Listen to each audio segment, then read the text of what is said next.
జై శ్రీమన్నారాయణ. ప్రియ భగవద్బంధువులారా, ధనుర్మాస వ్రతం ఈరోజు 6వ రోజు.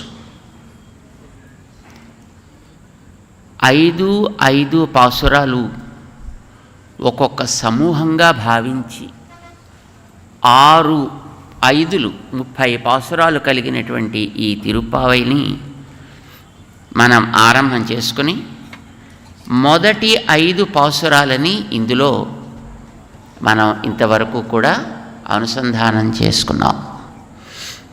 ఏమిటి తెలిసింది మొదటి 5 పాసురాల్లో మనకి అంటే, గోదాదేవి ఆరంభం వ్రతాన్ని గురించి మనకి చేస్తూ, మనం చేసేటటువంటి ఈ వ్రతం ఎవరి గురించి చేస్తాము, ఆయన యొక్క స్వరూప స్వభావాలు ఏమిటి, మనం ఎవరి గురించి చేస్తాం, భగవంతుడి గురించి చేస్తాం.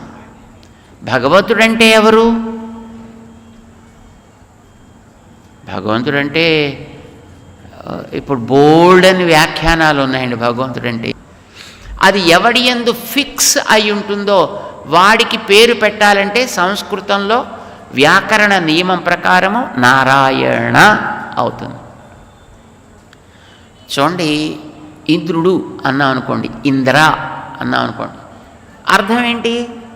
సంపద కలవాడు. మీ జేబులో 4 డబ్బులుంటే మీరు కూడా ఇంద్రుడే కదా, సంపద కలవాళ్లే కదా. సంపద కలిగిన వాడికల్లా ఇంద్రుడని పేరు పెట్టచ్చు.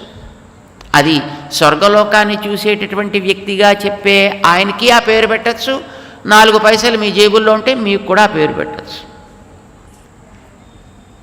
శివుడు అన్నాం అనుకోండి, మంగళం చేసేవాడు అని అర్థం, మంగళకరుడు అని అర్థం. మీరు 10 మందికి ఉపకారం చేసి 10 మందికి లాభం కలిగిస్తే మీరు శివుడే, మీరు మంగళకరులే అవుతారు కదా. బ్రహ్మ పెద్దవాడు. పెద్దవాడంటే మీ పక్కన ఒక పొట్టి ఆయన కూర్చున్నాడు అనుకోండి, ఆయనకంటే మీరు కొంచెం పొడుగా ఉంటే ఆయనకంటే మీరు బ్రహ్మే. పదానికి అర్థం చెప్తున్నా మీకు. పదాలకి అర్థాలు ఇలా ఉంటాయండి. సాధారణంగా ఆ పదంలో ఏం చెప్తారు, ఎందుకంటే పదాలన్నీ కూడా ఏదో ఒక అర్థాన్ని చెప్పడానికి వచ్చేవే కదా. అందుచేత బ్రహ్మ అంటే పెద్దది, పెంచేది అని అర్థం. ఇప్పుడు మీరు కూర్చుని ఓ చెట్టు వేసి పెంచారనుకోండి, మీరు కూడా బ్రహ్మేనండి, మీరు పెంచారు కదా. పక్కనుండే చీమ కంటే మీరు పెద్ద ఆయనే కదా, అంచేత మీరు బ్రహ్మే. ఇలా పదాలని ఏ పదమైనా ఎవరికైనా చెప్పటానికి ఛాన్సెస్ ఉన్నాయి. దేన్ని బట్టి? దాంట్లో ఉండే అర్థాన్ని బట్టి. అలా చెప్పడాన్ని ఏమంటారు? దాన్ని యోగార్థము అని అంటారు. యోగ అర్థము అంటే దాంట్లో ఉండేటటువంటి పదాల యొక్క కలయిక వల్ల ఏర్పడే అర్థము అని అర్థం. కొన్ని రూఢి అర్థాలు ఉంటాయండి, రూఢ్యర్థము అంటారు. దీనికి బల్ల అని పేరేంటి. ఎందుకు దీన్ని బల్ల అన్నారు? బా అంటే అర్థమేమి, లా అంటే అర్థమేమి, లా ఒత్తుకి అర్థమేమి అంటే ఏమండి, మీరెవరైనా దానికి నిర్వచనం ఇవ్వగలరా? దీన్ని బల్ల అని ఎందుకన్నారు? దీన్ని బట్ట అంటున్నారు, బట్ట అంటున్నారు. ఎందుకన్నారండి దీన్ని బట్ట అని? ఎందుకన్నారంటే వాళ్ళు అన్నారని మేము కూడా అంటున్నాం. మాకు చిన్నప్పుడు వాళ్ళు చెప్పారండి, ఏది బట్ట కట్టుకోరా, బట్టలు ఆరేసుకోరా, ఇలా అంటున్నారండి, మేము కూడా అలానే అంటున్నాం అంతే. ఎందుకన్నా కానీ అదే వస్త్రము అన్నారనుకోండి, దానికి నిర్వచనం ఉంటుంది. సంస్కృత భాషకు ఉండే గొప్పతనం అది. దీన్ని వస్త్రము అన్నారనుకోండి, దానికి వస్ అంటే ఏమిటో ఉంటుందండి, త్రా అంటే ఏమిటో ఉంటుందండి. ఏమిటి దానికి అర్థం? మన పైన వసించి ఉంటుంది, మనని కాపాడుతూ ఉంటుంది, ఈగల నుంచి, దోమల నుంచి, మిగతా వాటి నుంచి. కనుక దీని పేరు వసతి త్రాయతే. మన పైన ఉండి మనని ప్రొటెక్ట్ చేసేది, కనుక దీని పేరు వస్త్ర అని అంటాం అన్నమాట. దీన్ని అండి పదాల్లో ఎందుకు అలా వచ్చాయి అనేటటువంటిది ఆ వస్త్ర అని చెప్పితే దాన్ని యోగార్థము అంటారు, యోగిక అర్థము అని అంటారు. ఇప్పుడు ఇందాక బట్ట అని చెప్పాను కదా మీకు, ఎందుకు వచ్చిందో మనకు తెలియదు. దానికి ఏమైనా రావడానికి కారణం ఉందేమో మరి మనకైతే తెలియదు. కానీ దీనికి బట్ట అనడానికి ఎందుకున్నా మనకి తెలియదు కనుక దాన్ని రూఢ్యర్థము అని అంటాం. సాధారణంగా కొన్ని పదాలు రూఢ్యర్థాలు అవుతాయి, కొన్ని పదాలు యోగికార్థాలు అవుతాయి, కొన్ని పదాలు యోగ రూఢ రెండు కలిపి కూడా అవుతాయి. ఉదాహరణ చెప్తా మీకు తెలియడం కోసం. పంకజం. ఏం పదం? పంకజం. అర్థం ఏంటి? పంకజం అంటే అర్థం ఏంటి? కమలం. కమలం. పంక అంటే బురద, జా అంటే పుట్టేది, బురదలో పుట్టేది. కమలం బురదలోనే కదా పుడుతుంది, నీళ్ళలోంచి పుడుతుంది, కింద ఉండేటువంటి బురదలోంచి వస్తుంది, పైకి వచ్చి చక్కగా వికసిస్తుంది. దాని పంకజము అని అంటాం దాన్ని. లేదా జలజ అని కూడా అంటారు. జలమునందు పుట్టేది అంటే మనకి జలజ పదం తెలిసినా తెలియపోయినా జలజాక్షి అంటుంటాం. కొంతమందిని చూసి అలా పిలుస్తారండి. అబ్బో చాలా గొప్ప అందంగా కళ్ళు ఉంటే జలజాక్షి అంటారండి. అంటే పద్మం లాంటి కళ్ళు కలిగినది అని అర్థం అన్నమాట అండి జలజ. అయితే నీళ్లల్లో పుట్టేవి ఒక పద్మాలే పుడతాయండి, చేపలు పుడతాయి, నాచు పుడుతుంది, నత్తగుల్లలు పుడతాయి, ఇంకా కొన్ని చిన్న చిన్న కీటకాలు పుడతాయి. వాటికి కూడా ఏం పేరు పెట్టచ్చు? అవి కూడా పంకజాలే, అవి కూడా జలజాలే. అంటే దానికి యోగిక అర్థం తీసుకున్నప్పుడు అది దేనికైనా పెట్టడానికి వీలవుతుంది. కానీ రూఢ్యర్థం పంకజము అనంటే పద్మానికి మాత్రమే మేము పెడతాము, దానికి అది ఫిక్స్ చేసి పెట్టారు దానికి, అంటే అది రూఢి అంటాం. అంటే ఈ పంకజ అనే పదం తీసుకున్నప్పుడు దానికి రూఢి ఉంది, యోగికము ఉంది. అలాంటి పదాలను ఏమంటారు? యోగరూఢములు అని అంటారు. ఏమంటారు? యోగరూఢములు. అంటే యోగికార్థము ఉంది, రూఢ్యర్థము ఉంది, రెండు రకాలుగాను కూడా దానికి దాని యందు ఆ అర్థము వర్తించును అని అర్థం అన్నమాట. కొన్ని పదాలు అలా ఉంటాయి.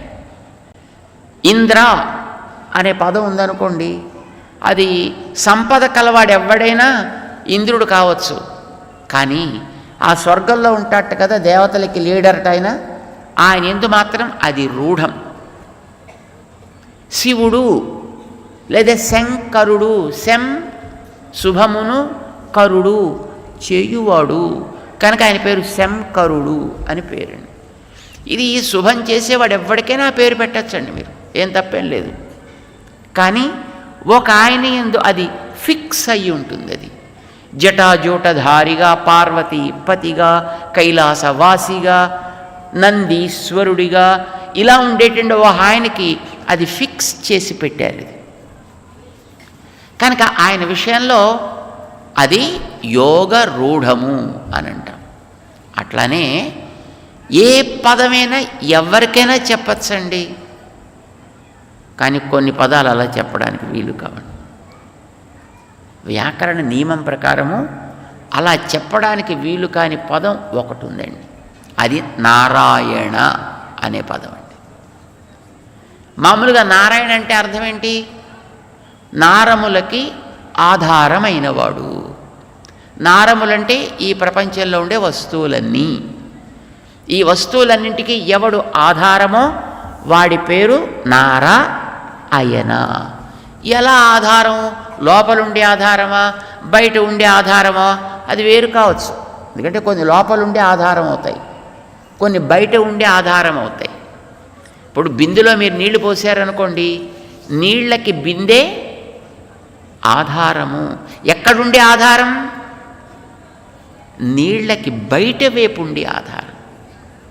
నేను కాసేపు నీళ్ళ లోపల కూడా పెడతానందనుకోండి బింది, నీళ్ళన్నీ బయటికి పోతాయండి. అది బయట ఉండి ఆధారం. ఇప్పుడు బయట తిరిగే కార్లలో ఇంజన్ ఆధారం. ఎక్కడుండే ఆధారం? అది కారుకి లోపలుండే ఆధారం. ఇప్పుడు మన శరీరం ఉంది, ఈ శరీరానికి ఆధారం ఆత్మ. ఎక్కడుండి ఆధారం? ఇది లోపలుండి ఆధారం. నేను కాసేపు అలా సరదాగా కృష్ణానది ఒడ్డుకు వెళ్ళి ఒక టూర్ వేసొద్దాం ఉందనుకోండి అని బయలుదేరింది అనుకోండి లోపల నుంచి, మరి ఇంతే సంగతులు. ఇంకా మళ్ళీ లోపలికి వెళ్ళడానికి అవకాశం ఉండదు. అంచేత కొన్ని లోపల మాత్రమే ఉండి ఆధారం అవుతాయి, కొన్ని బయట మాత్రమే ఉండి ఆధారం అవుతాయి. సరే, భగవత్తత్వం అనేది లోపల బయట కూడా ఉండి ఆధారం అవుతుంది. గాలిలాగా. ఇప్పుడు గాలి మనకందరికీ ఆధారమేనా? గాలి లోపల ఉందా బయట ఉందా? బయట ఉంది, లోపల కూడా ఉంది. చేత లోపల బయట ఉండి కూడా ఆధారం అండి. ఇలాంటివి కూడా కొన్ని ఉంటాయి. కానీ ఈ నారములన్నింటికీ కూడా, నారములంటే ప్రాణం ఉన్నవి ప్రాణం లేనివి అన్నీ, వీటన్నిటినీ నిలబెట్టేటటువంటి ఆ తత్వం ఏదో దాని పేరు నారాయణ, నారాయణ తత్వం. పదాన్ని జాగ్రత్తగా వినాలి. నారములకి అయనము కలిపితే ఏమవ్వాలి? నారాయణ అవ్వాలి. ఇప్పుడు మీరు పదాల్లో ఉత్తరాయణం దక్షిణాయనం అంటుంటారు కదా, రెండిటికి పదం ఒకటే, అయనము. ఉత్తర అయనము, దక్షిణ అయనము. కానీ పదాలు ఎలా పలుకుతారు? ఉత్తర ప్లస్ అయన కలిపితే ఏమంటారు దాన్ని? ఉత్తరాయణ అనాలి, టాఠా డాఢా అణ అనాలి. కానీ దక్షిణ అయన కలిపితే ఏమంటారు? దక్షిణాయణం అన్నారనుకోండి, ఎవరు పిచ్చోడ ఏం మాట్లాడుతున్నారా అంటారండి. దక్షిణ అయన కలిపి దక్షిణాయన. అయన పదం నకారంతో ఉండిపోతుంది. దక్షిణాయనమే కదా, దక్షిణాయనం కాదు, దక్షిణాయనం. పదాలని అక్షరాన్ని ఎంత జాగ్రత్తగా పలకాలో మనం జ్ఞాపకం పెట్టుకోవాలి. కానీ అదే ఉత్తరాతో కలిపితే అది ఉత్తరాయ అణ, ఉత్తరాయణం అవుతుంది. అది ఒక రకమైనటువంటి గ్రామర్, ఒక రకమైన వ్యాకరణ విశేషం చేత అట్లాంటి రూపం పదంలో వస్తుందన్నమాట.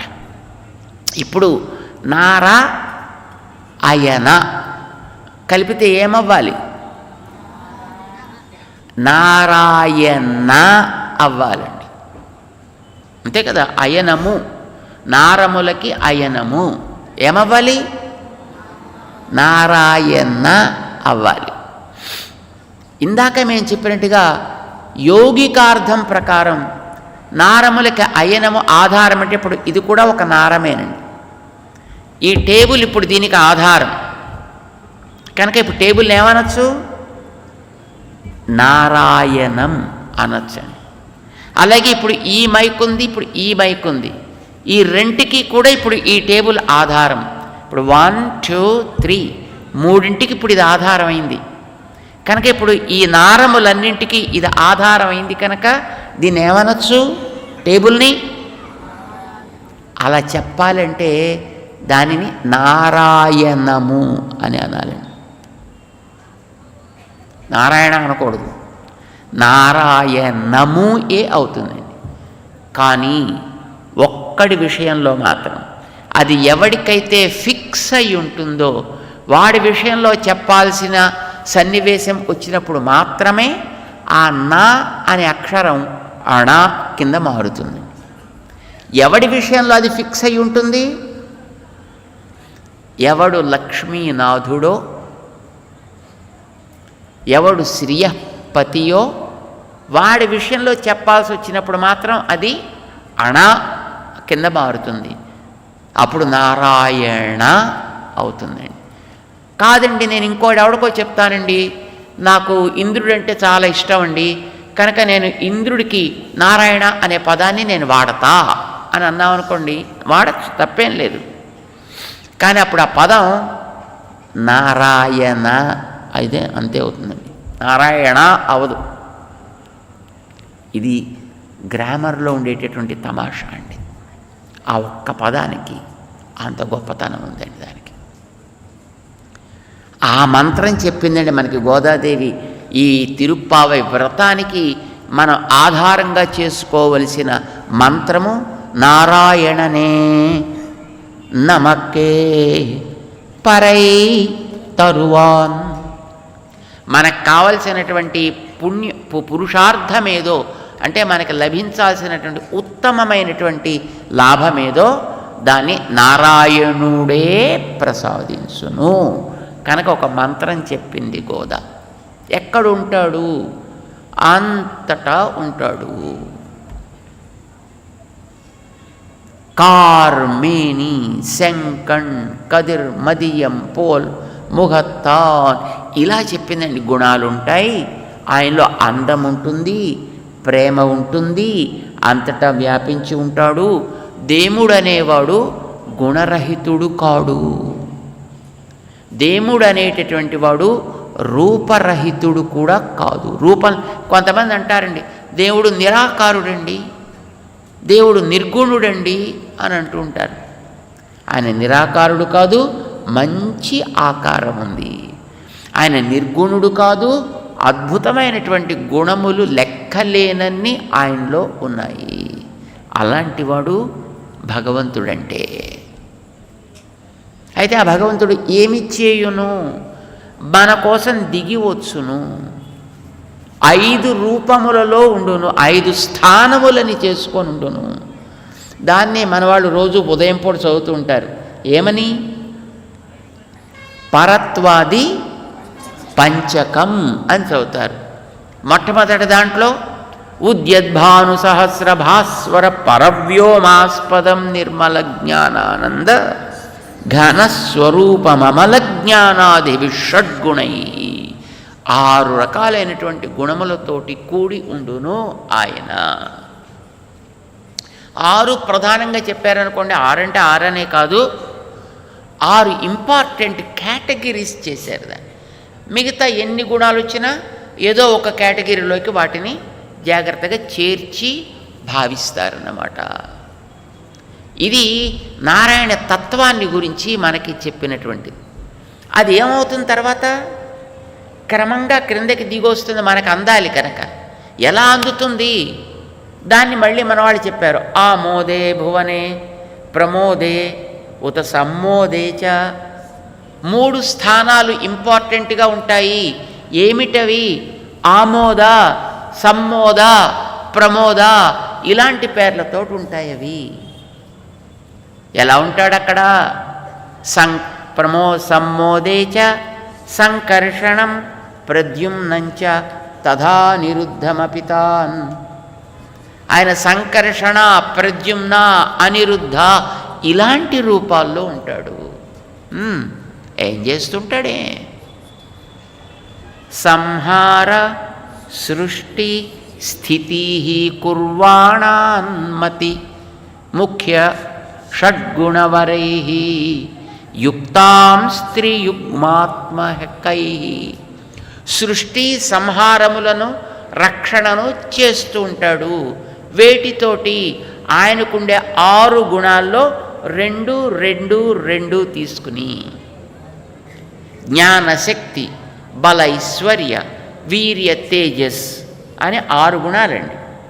ఈ 6 గుణాల్లో 2 2 సృష్టికి 2, సంహారానికి 2, రక్షణకి 2 ఇలా తీసుకుని గుణాలను విభాగం చేసుకుని ఆయా యాక్టివిటీస్ని చేస్తూ ఉంటాడు. ఏం పేరు దానికి? అన్నిటికీ కలిపి వ్యూహాధిష్ఠితం వాసుదేవమపితం క్షీరాబ్ధినాథం భజే. ఈ మూడిటిని కంట్రోల్ చేసేటటువంటి స్థానానికి వాసుదేవ అని పేరు. ఇవన్నీ కలిపి వ్యూహము అని అంటారు. అంటే మొట్టమొదట పరతత్వంగా ఉండేటటువంటి ఆ భగవంతుడు వ్యూహమునకు వచ్చును. ఇది రెండవ స్థానము. అక్కడి నుంచి ఏం చేస్తాడు ఆయన? మన కోసమని ఈ లోకంలోకి ఆయా కాలాల్లో ఆయా అవసరాలు తీర్చడానికి ఆయా రూపాలో పేర్లో గుణాలో పట్టుకుని వచ్చి ఇక్కడ అవతరిస్తూ ఉంటాడు. అవతరించి తన యొక్క వ్యాప్తిని చూపిస్తాడు అని వ్యాప్తికి ప్రాధాన్యం కలిగిన ఒక అవతారాన్ని గోదాదేవానికి చూపించింది. ఏదది? త్రివిక్రమ. త్రీణి పదా విచక్రమే విష్ణుర్గోపాదాభ్య.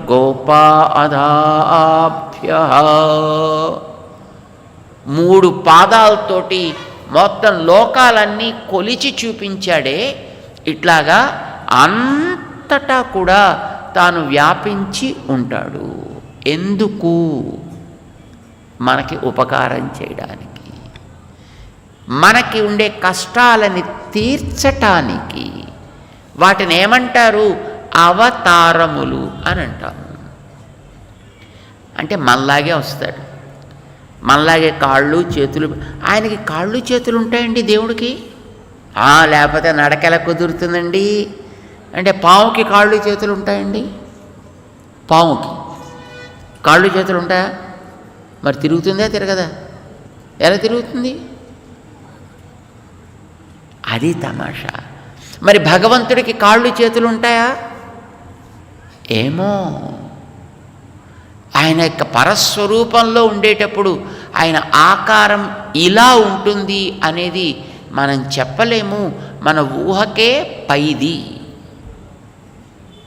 కానీ మనం మనుషులం కనుక మన బుద్ధిలోకి అందడానికి, మన ప్రార్థనలని వినడానికి, మన ఆరాధనని అందుకోవటానికి మనకి లొంగి ఉండేటట్లుగా ఆయన ఒక రూపం మనలానే తీసుకుని వస్తాడు.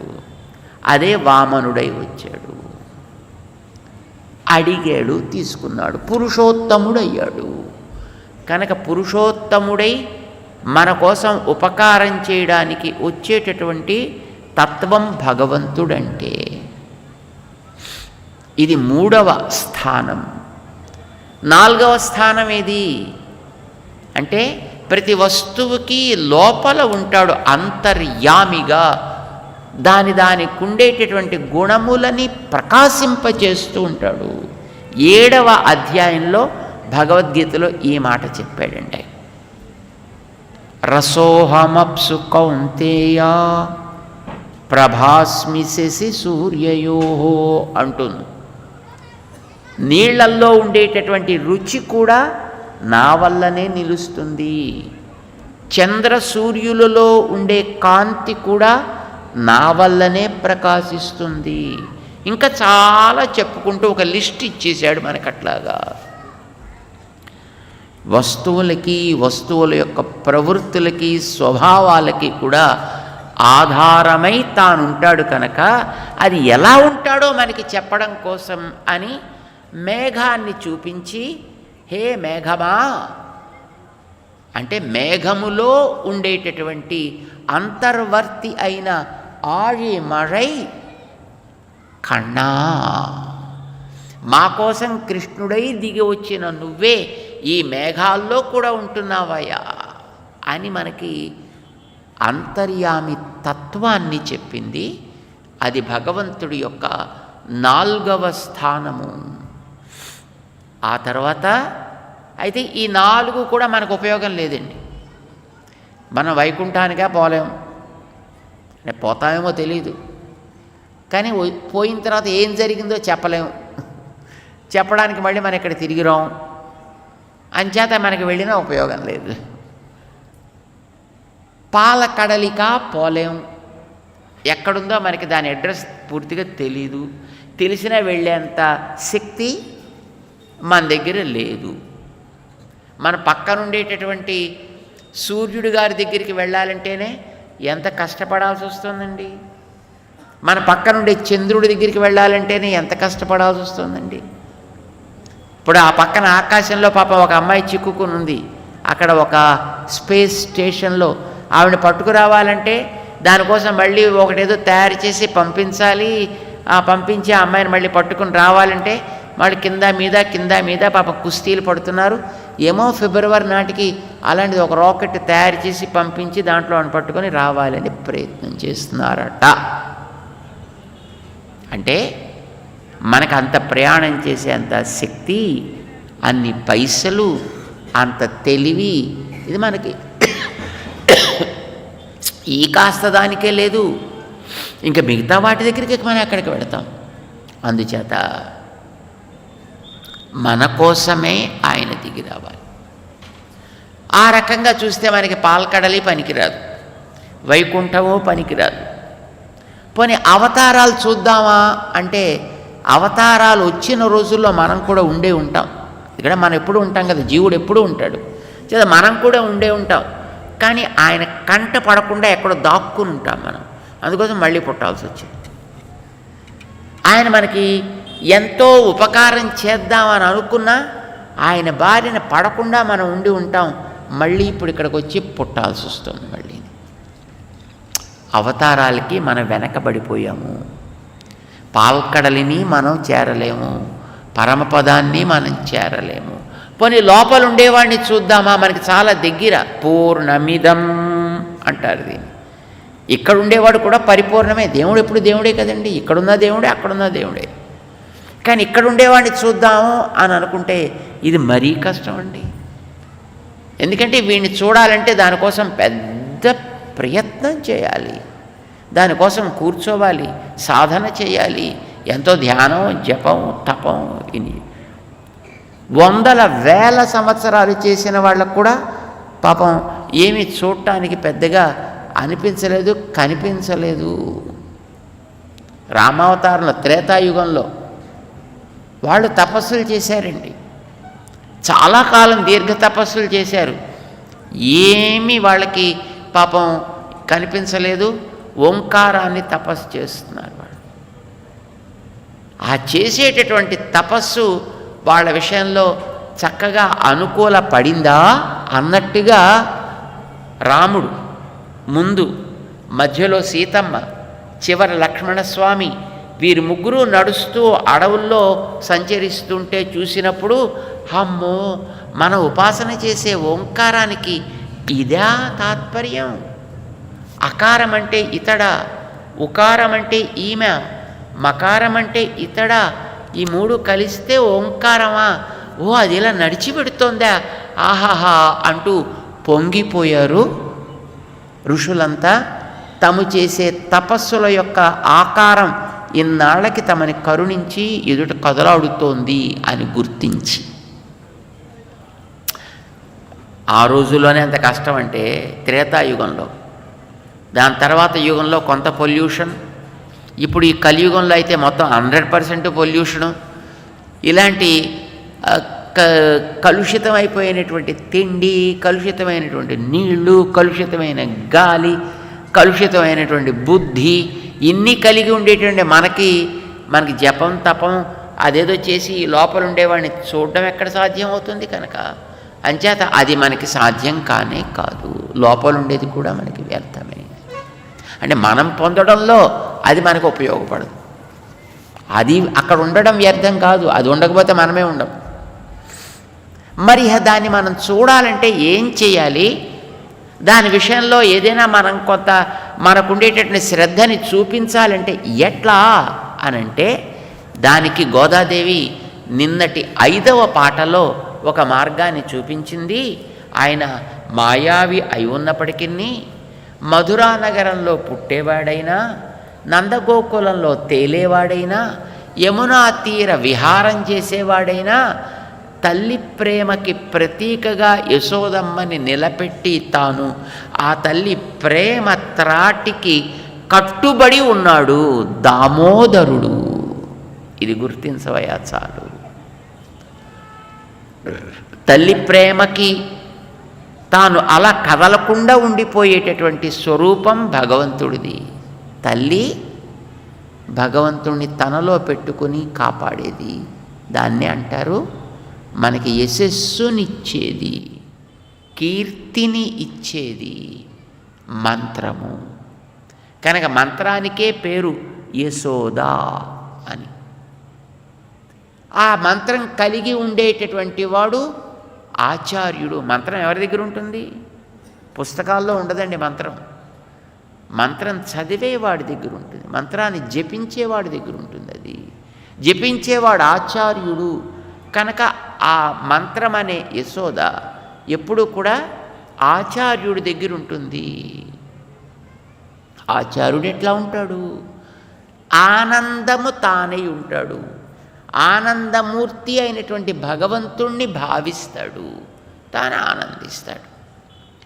యోగ్యుల కోసం దాన్ని జాగ్రత్తగా దాచిపెట్టుకుంటాడు. కనుక గోప, నంద గోప.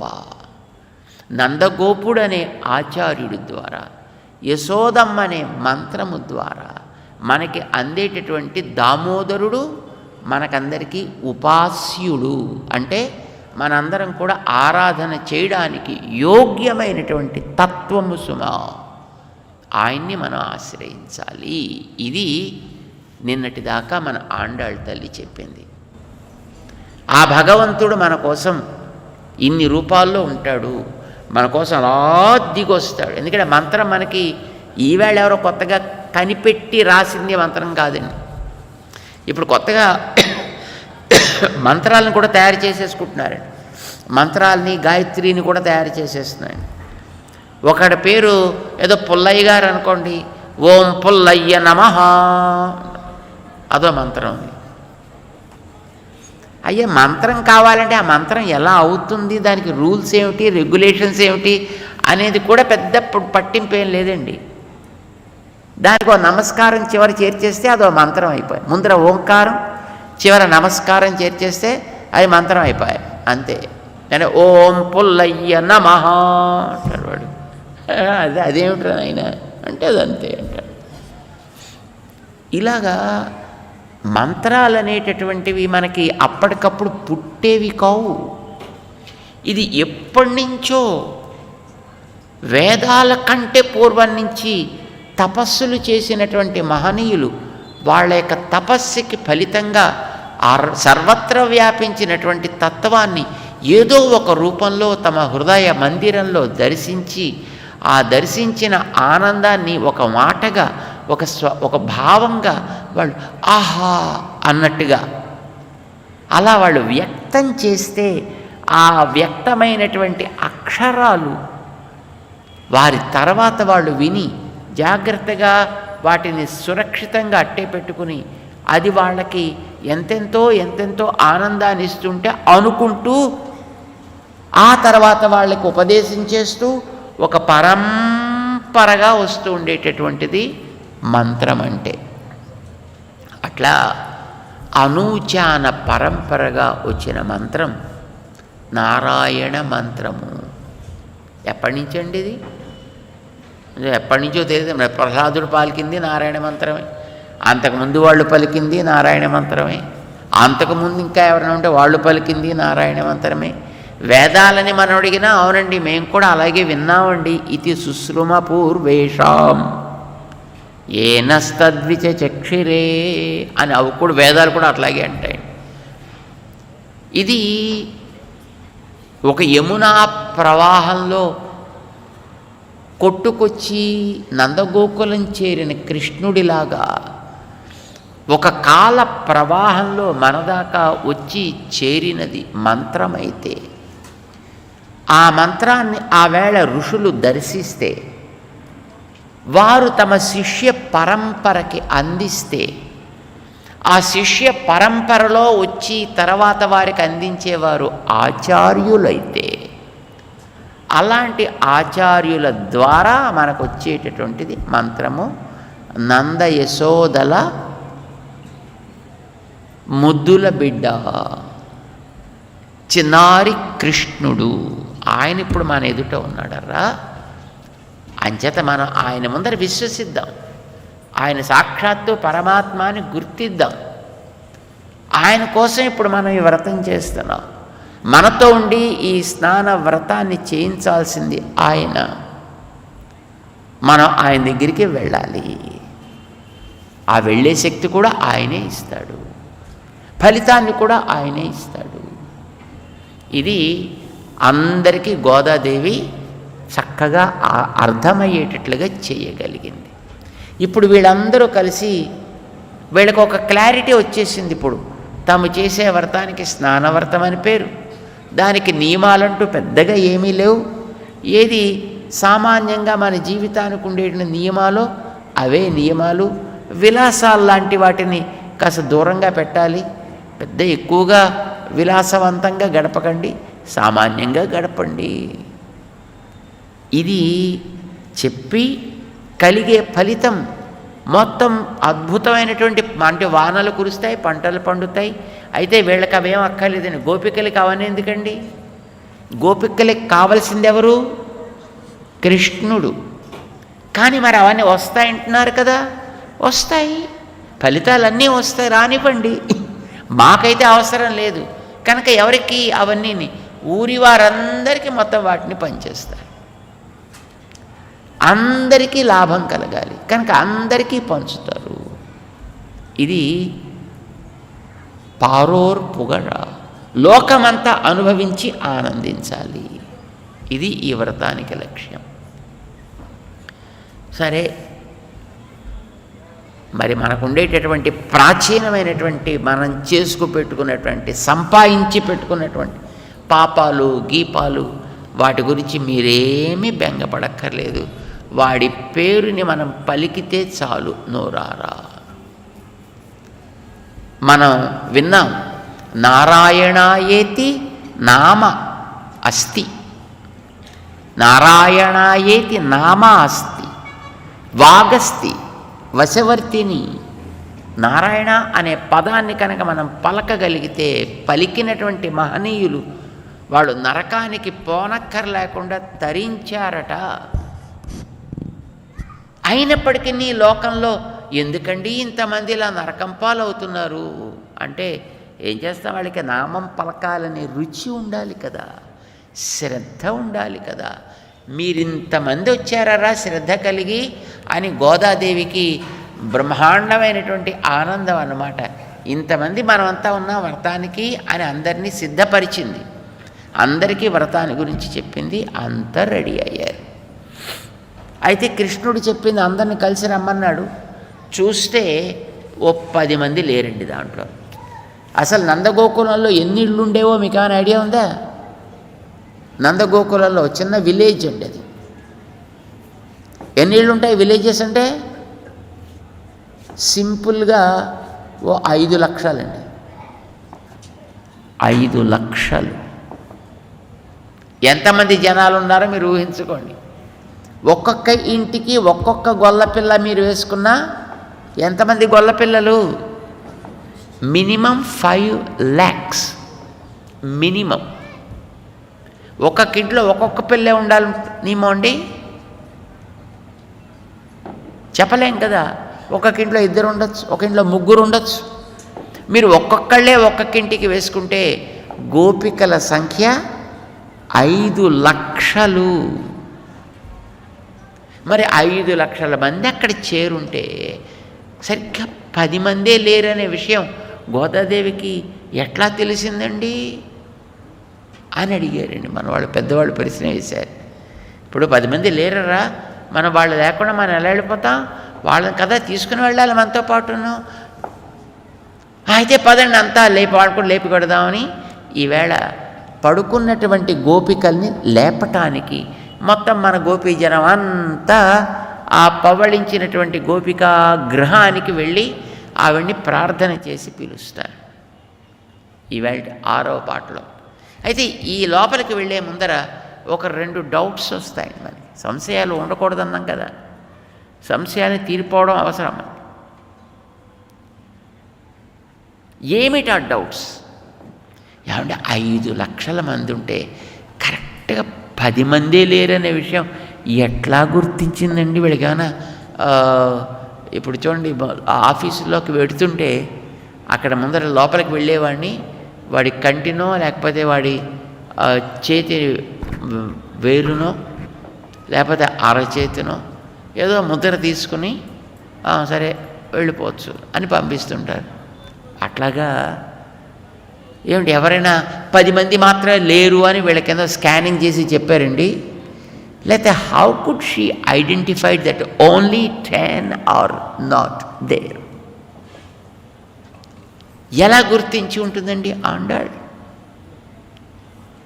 సరే, అదొకటి చెప్పుకుందాం, అదొక డౌటు.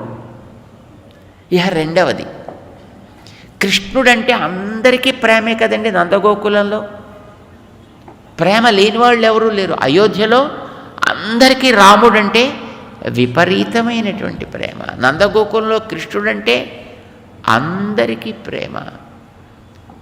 వాల్మీకి చెప్పాడని మనం గతంలో అనుకున్నాం.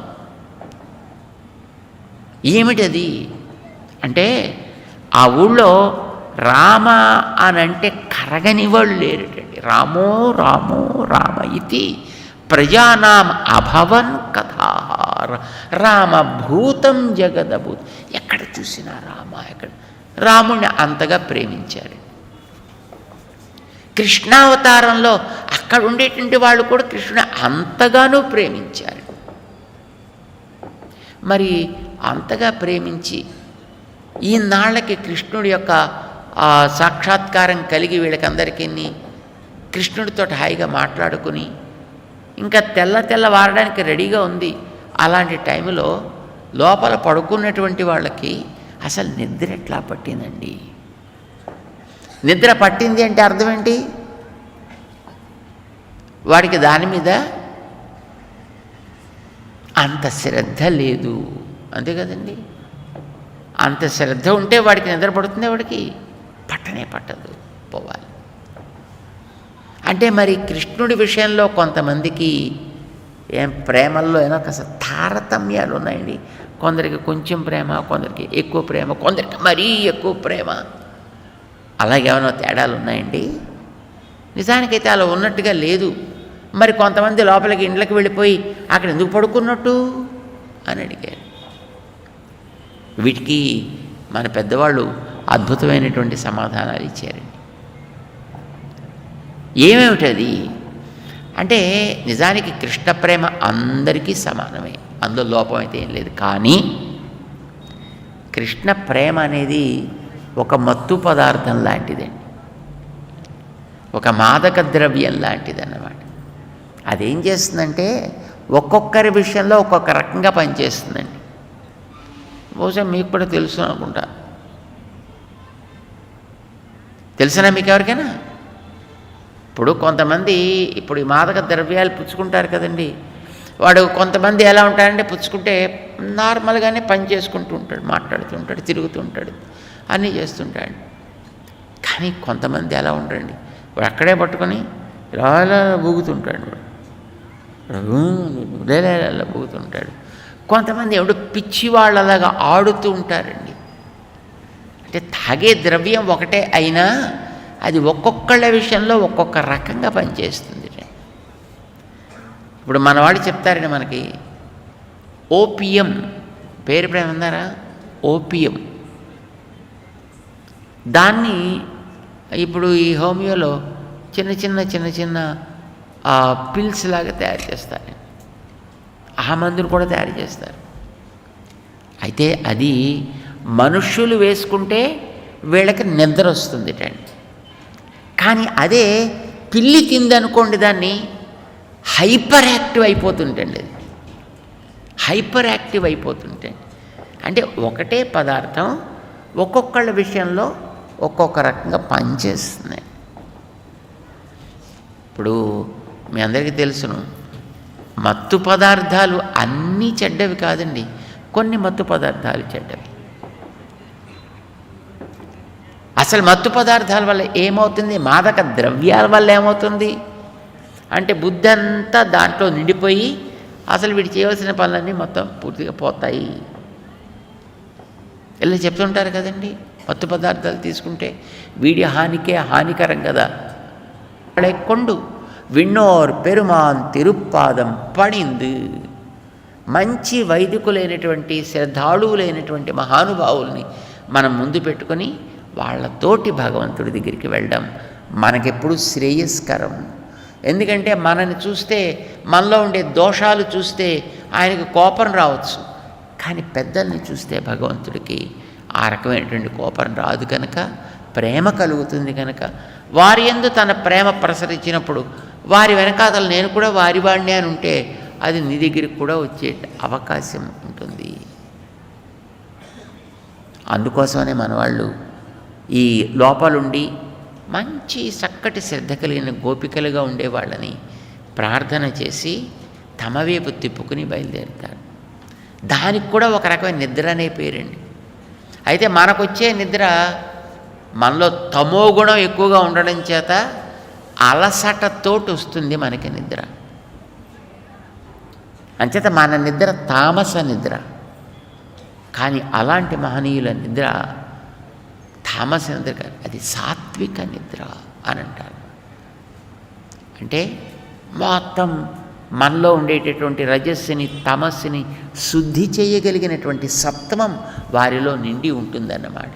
అది కూడా ఎప్పుడు లోపల భగవంతుని అనుభవించు ఉండాలి అనే కోరిక చేత బయటవి ఇంకేవి కనిపించవు. ఇప్పుడు మనందరికీ తెలుసునండి, ఏదైనా ఒక విషయం మీద మనం 100% ఫోకస్ చేసామనుకోండి, మనకి ఇంకా అంతా దానికి సంబంధించే కనిపిస్తుంటాయి.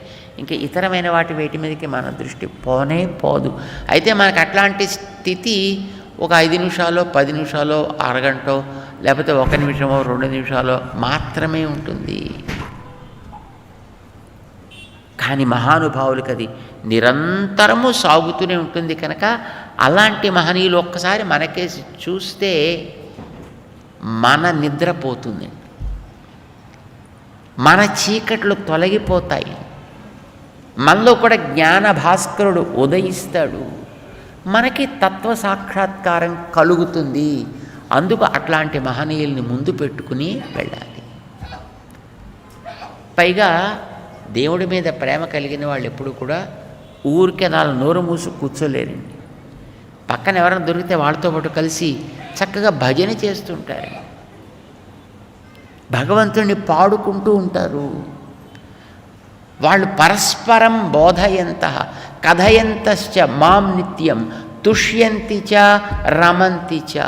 వాళ్ళు ఎప్పుడు నా గురించే మాట్లాడుకుంటూ ఉంటారు, వాళ్ళు ఎప్పుడు కూడా నా గురించే కథలు చెప్పుకుంటూ ఉంటారు. వాళ్ళకి అదే బయటి ఆనందము లోపలి ఆనందము కూడా అని మనకి భగవంతుడే చెప్పి ఉండడం చేత వీళ్ళు నిజమైనటువంటి భక్తలు, చక్కటి వైష్ణవులు. అందుకోసమని వీళ్ళకి క్రమాన్ని తప్పి వీళ్ళు ఎప్పుడు కూడా వెళ్ళరండి. అది వీళ్ళకి తెలియకపోవచ్చు, కానీ వీళ్ళు చేసేది ఏదైనా మంచి క్రమంలోనే ఉంటుంది. అందుకోసమనే 10గురిని లేపి తమతో పాటు చేర్చుకుని వీళ్ళు ముందుకు సాగుతారు. ఇందులో 10 పాటలు ఉంటాయండి. మన శరీరంలో 5 జ్ఞానేంద్రియాలు 5 కర్మేంద్రియాలు 10 ఉన్నాయండి. ఈ జ్ఞానేంద్రియాలు కర్మేంద్రియాలు కలిపి మనస్సుని పట్టుకోవాలి. ఎందుకంటే మనస్సు వీటిని నడిపేది వెనకాతలుండి. ఈ మనస్సు అనేటటువంటిది కళ్ళెం అన్నమాట. ఇది ఈ 10 ఇంద్రియాలకి లీడర్ అది. సో ఇవన్నీ కూడా మన లోపల ఉండే భగవంతుడి వైపు తిరగాలండి, అంతర్ముఖం కావాలి. ఈ లోపల ఉండేటువంటి తత్వం వైపు ఈ 10ంటిని మనం ఎట్లా నడిపించగలుగుతాము అనేది మనకి చెప్పటానికా అన్నట్టుగా గోదాదేవి 10 మంది గోపికల్ని సెలెక్ట్ చేసుకుని 10 మందిని మనకి పరిచయం చేస్తుంది. ఒక్కొక్క దాంట్లోనూ ఒక్కొక్క మహానుభావులైనటువంటి జ్ఞానులని పరిచయం చేస్తున్నట్లుగా అన్నమాట. సో ఇట్లా లేపడం అనేటటువంటిది మత్తు తామసము కలిగినటువంటి వాళ్ళ నిద్ర కాదు. వాళ్ళు చాలా కృష్ణ అనుభవం కలిగినటువంటి వ్యక్తులు లోపల ఉండేవాళ్ళు. అట్లాంటి వాళ్ళని వదిలి వెళ్ళడం అనేటటువంటిది సబబు కాదు. వాళ్ళని వదిలి కృష్ణుడి దగ్గరికి వెడితే కృష్ణుడు అడుగుతాడు కదా, ఏమర్రా ఏంటి ఫలానా గోపిక రాలేదా అంటే రాలేదు కృష్ణ. అయ్యో అంటాడు భగవాన్. ఆయనతో అలా అయ్యో అని అనిపించుకోకూడదు కదా. అందుకోసం ఎవరిని వదలడానికి వీళ్ళే. కృష్ణ ప్రేమ ఎవరెవరిలో నిండి ఉందో వారందరినీ కలిపి తీసుకువెళ్ళాలి. ఇంకొక తమాషా ఉందండి. ఇప్పుడు వీళ్ళంతా కూడా భగవంతుడి యొక్క ఉత్తమమైనటువంటి గుణాలని కదండి కీర్తిస్తారు. భగవంతుడి గుణాలు చాలా గొప్పవండి. మనలో ఉండేటటువంటి తాపాన్ని తీర్చగలిగినవి. మనకు కొన్ని తాపాలు ఉంటాయి, తెలుసునా మీకు? ఎన్ని తాపాలు ఉంటాయి మనకుండేవి? మనందరికీ 3 రకాల తాపాలు ఉంటాయి. ఏంటవి? ఆది భౌతిక, 2 ఆది దైవిక, 3 ఆది ఆత్మిక తాపాలు అని అంటారు. తాపాలంటే మనకి కొంచెం ఇబ్బందులు పెట్టేవని అర్థం అండి. తాపం అంటే వేడిని కాదు, తాపని ఇబ్బందులు కలిగించేవి. అందులో మొట్టమొదటి ఏమిటి? ఆది భౌతిక అంటే మన చుట్టూ ఉండేటటువంటి పంచభూతాలతోటి తయారైన వస్తువుల వల్ల, పదార్థాల వల్ల మనకు కలిగేటటువంటి అనుభవము. అంటే మనుషులు కావచ్చు, జంతువులు కావచ్చు, చెట్లు కావచ్చు, చేమలు కావచ్చు, గాలి కావచ్చు, వాన కావచ్చు, ఇవన్నీ ప్రకృతిలో పదార్థాలే కదండి. ఇలాంటి వాటి వల్ల మనకు వచ్చేటటువంటి తాపాలు, దుఃఖాలని భూతముల వల్ల వస్తున్నాయి కనుక పంచభూతాల్లో భూత ఆది తాపము, ఒక భూతమును ప్రధానం చేసుకుని వచ్చిన తాపము ఆది భౌతిక తాపము అంటారు. ఆది దైవికాలు 2. దైవికం అంటే మన చుట్టూ ఉండే ప్రకృతి వెనకాతలు నడిపే శక్తులండి. గాలి, వాన, చలి, ఎండ, ఇలాంటివన్నీ ప్రకృతిలో ఉండే శక్తులే కదా. ఇవి మన కంటికి కనిపించవి, కానీ వాటి వల్ల కలిగే రిజల్ట్ని మనం చూస్తుంటాం. ఇలాంటి ప్రకృతిలో ఉండే శక్తుల వల్ల మనకు కలిగే చికాకులు కొన్ని ఉంటాయి. వాటిని ఆది దైవిక తాపాలు అని అంటారు. అసలు ఇలాంటి బయట నుంచి కాకుండా లోపల మనమే తెచ్చుకునే కొన్ని తాపాలు ఉంటాయండి. వాటిని ఆది ఆత్మిక తాపాలు అని అంటారు. ఏంటవి ఆధ్యాత్మికములంటే?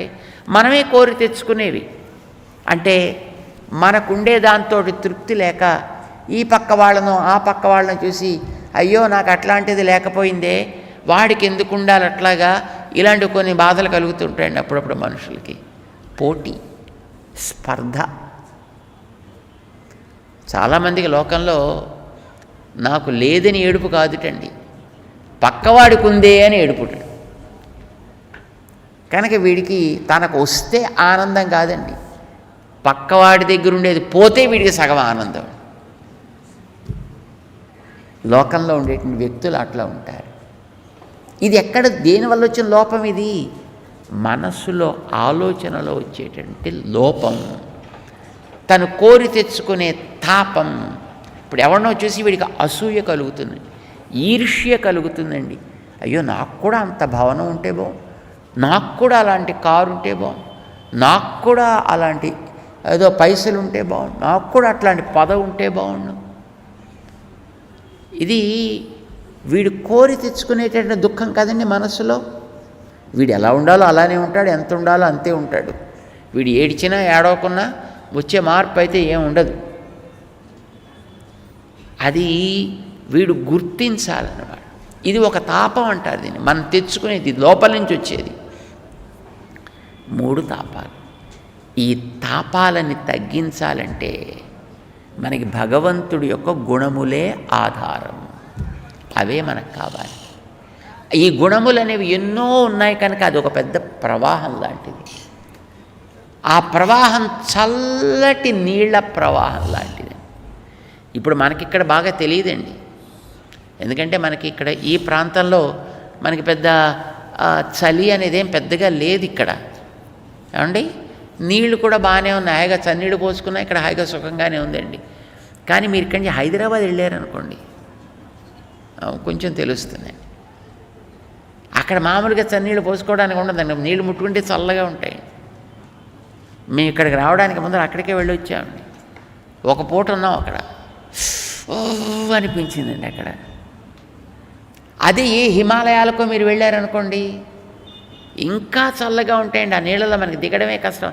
మీరు ఇప్పుడు రేపొద్దున ప్రయాగ్రాజ్లో కుంభమేళా వస్తుందండి ఒకటి, మనకి జనవరి 15 నుంచో ఎప్పటి నుంచో ప్రారంభం అవుతుంది. ఓ 40 రోజులు ఎంతో ఉంటుందిట. మరి అక్కడ చాలామంది స్నానాలకు పెడతారండి. ఆ గంగలో ములగాలంటే ఎలా ఉంటాయండి నీళ్ళు, అన్నట్టు ఉంటాయన్నమాట. అది అందుకోసం ఆ పక్కన గట్లు దగ్గర గొలుసులు పెడతారండి. ఆ గొలుసులు పట్టుకునే దిగాలి, చుట్టూ కర్రలు కడతారు, దాటి వెళ్ళడానికి వీళ్ళే. ఏమో ప్రవాహంలో పడి వీడి కాస్త ఫ్రీజ్ అయిపోతే, మన దాంట్లో నీళ్లు పెట్టామనుకోండి, నీళ్ళలో చేయి పెట్టామనుకోండి, అది ఇలా ఇంకా వంగకుండా అలాగే ఉండిపోయింది అనుకోండి, గడ్డ కట్టేసి. అలాగే మళ్ళీ వాడిని ఎవడో పట్టుకుని పైకి లాగేవాడు ఒకడు ఉండాలి. భగవంతుడి గుణాలు అలాంటి చల్లటి నీళ్ళల్లాంటివండి. అలాంటి గుణాలని అనుభవించాలి, ఆస్వాదించాలి అని అనుకునేటటువంటి హృదయం కలిగిన వ్యక్తులు అందులోకి దిగితే, ఏమో ఒంటరిగా దిగితే కొట్టుకుపోవచ్చు, మళ్ళీ పైకి రాలేకపోవచ్చు. అందుకోసమే ఒంటరిగా ఎప్పుడు దిగరండి, అందరితోటి కలుపుకు దిగుతారనమాట. తోడు కావాలి. లౌకికంగా ఉండేటటువంటి క్షుద్ర విషయాలైతే ఏకాంతం కావాలండి. కానీ దైవ సంబంధమైనవి ఏవైనా సరే ఏకాంతం పనికి రాదండి, అందరూ కావాలి. అందరితో ఎంత ఎక్కువ మందితో పంచుకుంటే అంతంత పెరుగుతుందండి ఆనందం. ఎంత ఎక్కువ మంది కలిస్తే అంత ఆనందం. దీన్నే మన వాళ్ళు మన సంప్రదాయంలో గోష్ఠి అంటారు. ఇలాంటి వాళ్ళంతా కూడా చేరటానికి వీలుగా ఒక వ్యవస్థని రామానుజుల వారు చేశారండి. ఆ చేసిన ప్రాంతానికి కూటము అని పేరు పెట్టారు. రామానుజుల వారు చేసినటువంటి కూటములు కనుక వాటికి ఏం పేరు పెట్టారు? రామానుజ కూటములు అన్నారు. రామానుజ కూటములు అని అంటారు. సరే, ఇప్పుడు ఈ పదం అందరూ వాడుకుంటున్నారు అనుకోండి, బట్ దట్ ఈజ్ ఓకే. అందుకోసమనే గోదాదేవి తను వ్రతం చేసేటప్పుడు ఎంత ఎక్కువ మంది ఉంటే చక్కగా నలుగురు చేతులు పట్టుకొని దిగి, ఎవరికైనా ఒకటికి ఎక్కువ ఫ్రీజ్ అయిపోయినా మిగతా వాళ్ళని పైకి తీసుకుని రావడానికి అవకాశం ఉంటుంది. కనుక అందరూ కలిసి వెళ్ళాలి. దైవం దగ్గరికి వెళ్ళేటప్పుడు అందరినీ తీసుకుని తోడు చేసుకుని మరీ వెళ్ళాలి. అందుకోసమే ఓ 10 మందిని లేపి తనతో చేర్చుకునే ప్రయత్నం చేస్తుంది ఈ వేట నుంచి. ఇంకొక భావం ఉందండి. ఎప్పుడైనా సరే మంచి విషయాలని ఎప్పుడైనా సరే ఒంటరిగా అనుభవించకూడదు. ముఖ్యంగా మంచి ఆహార పదార్థాల గురించి చెప్తారండి. స్వీట్ చేసుకున్నారనుకోండి, చక్కగా నలుగురికి పంచి తినండి.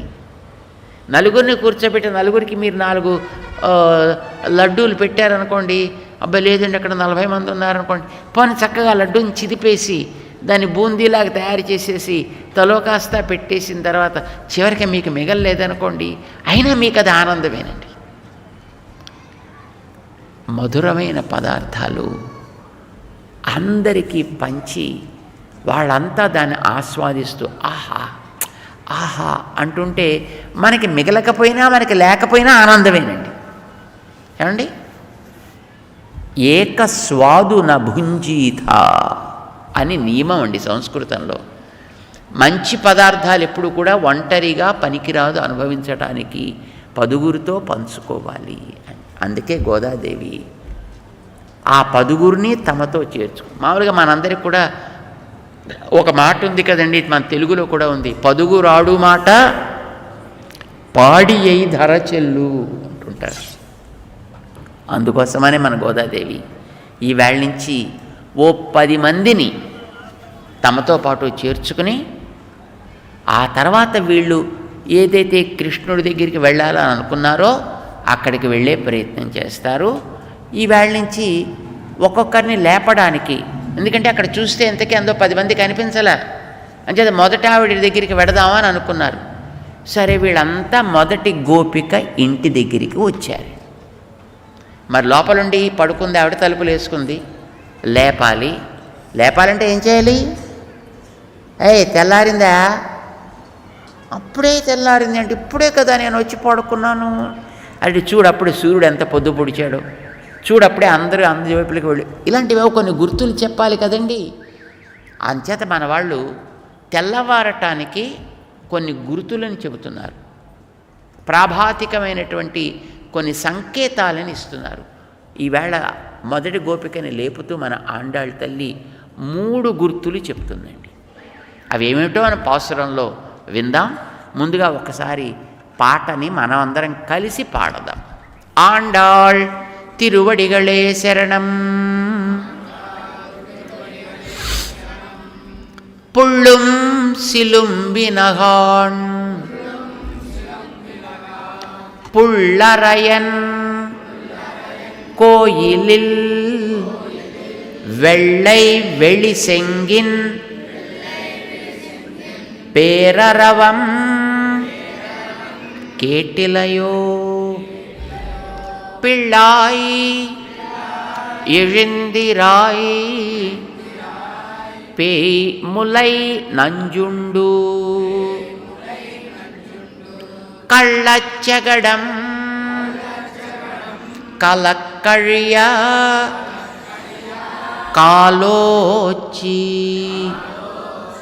வெள்ளத்தரவில் துயிலமர்ந்த வித்தினை உள்ளத்துக் கொண்டு முனிவர்களும் யோகிகளும் மெல்ல எழுந்து அரியன்ன பேரரவம் உள்ளம் புகுந்து குளிர்ந்து ఏలోరెంబావాయి.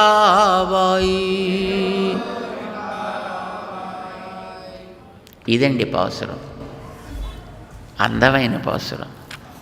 వచ్చారు, టక తలుపు తట్టారు మన వాళ్ళు. ఎమరరా? అరే లేవయా, తెల్లారింది. ఎలా తెలిసింది మీకు తెల్లారిందని? మొట్టమొదటి గుర్తు చెప్తున్నాను. పుళ్ళుం సిలుంబినహాన్. ఏమిటో నీ చెవిలో పట్టాలా? పుళ్ళుం పక్షులన్నీ కూడా సిలుంబినహాన్ కిచకిచలాడుతున్నాయి, అరుస్తున్నాయి. మనకి తెల్లారుజామున సుమారుగా 5-5:30 ఆ టైంకి మనం లేచామనుకోండి, మన చుట్టూ ఎక్కడైనా చెట్లు ఉన్నాయనుకోండి, పెద్ద పెద్ద చెట్లు, ఏం వినిపిస్తుంది మీకు? పక్షులన్నీ అరిచేటటువంటి ఒక అందమైనటువంటి అనక్షర రసం. ఏమంటారు దాన్ని? అనక్షర రసం. అక్షరాలంటూ ఏముండవు. మామూలుగా అయితే కోకిల కూస్తే కూ ఒక కోత వినిపిస్తుందండి మీకు, దాంట్లో ఒక అక్షరం వినిపిస్తుంది.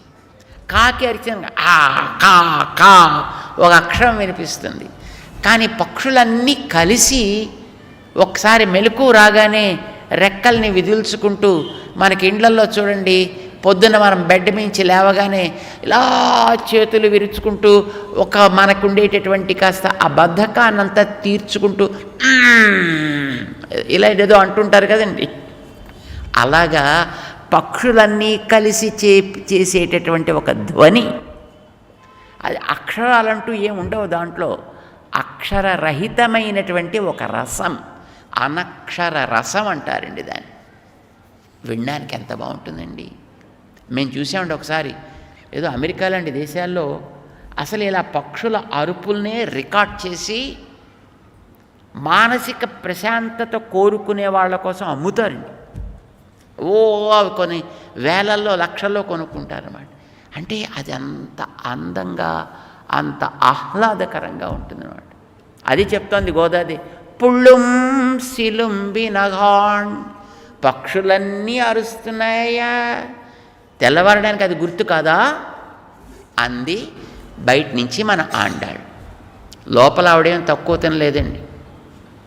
ఆవిడ లోపల నుంచి సమాధానం చెప్తోంది. ఆవిడ ఏమంటుంది? ఆవిడ పెద్ద మా ఊళ్ళో పక్షులకి నిద్ర కూడా ఉంటుందేంటి?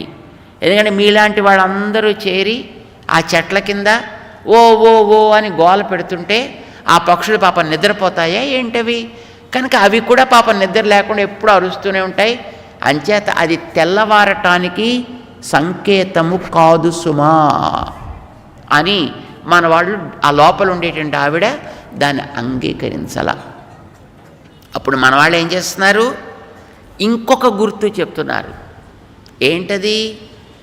పుల్లరయిన్ కోయిలిల్ వెள்ளై వెళిసెంగిన్ పేరరవం కేటిలయో.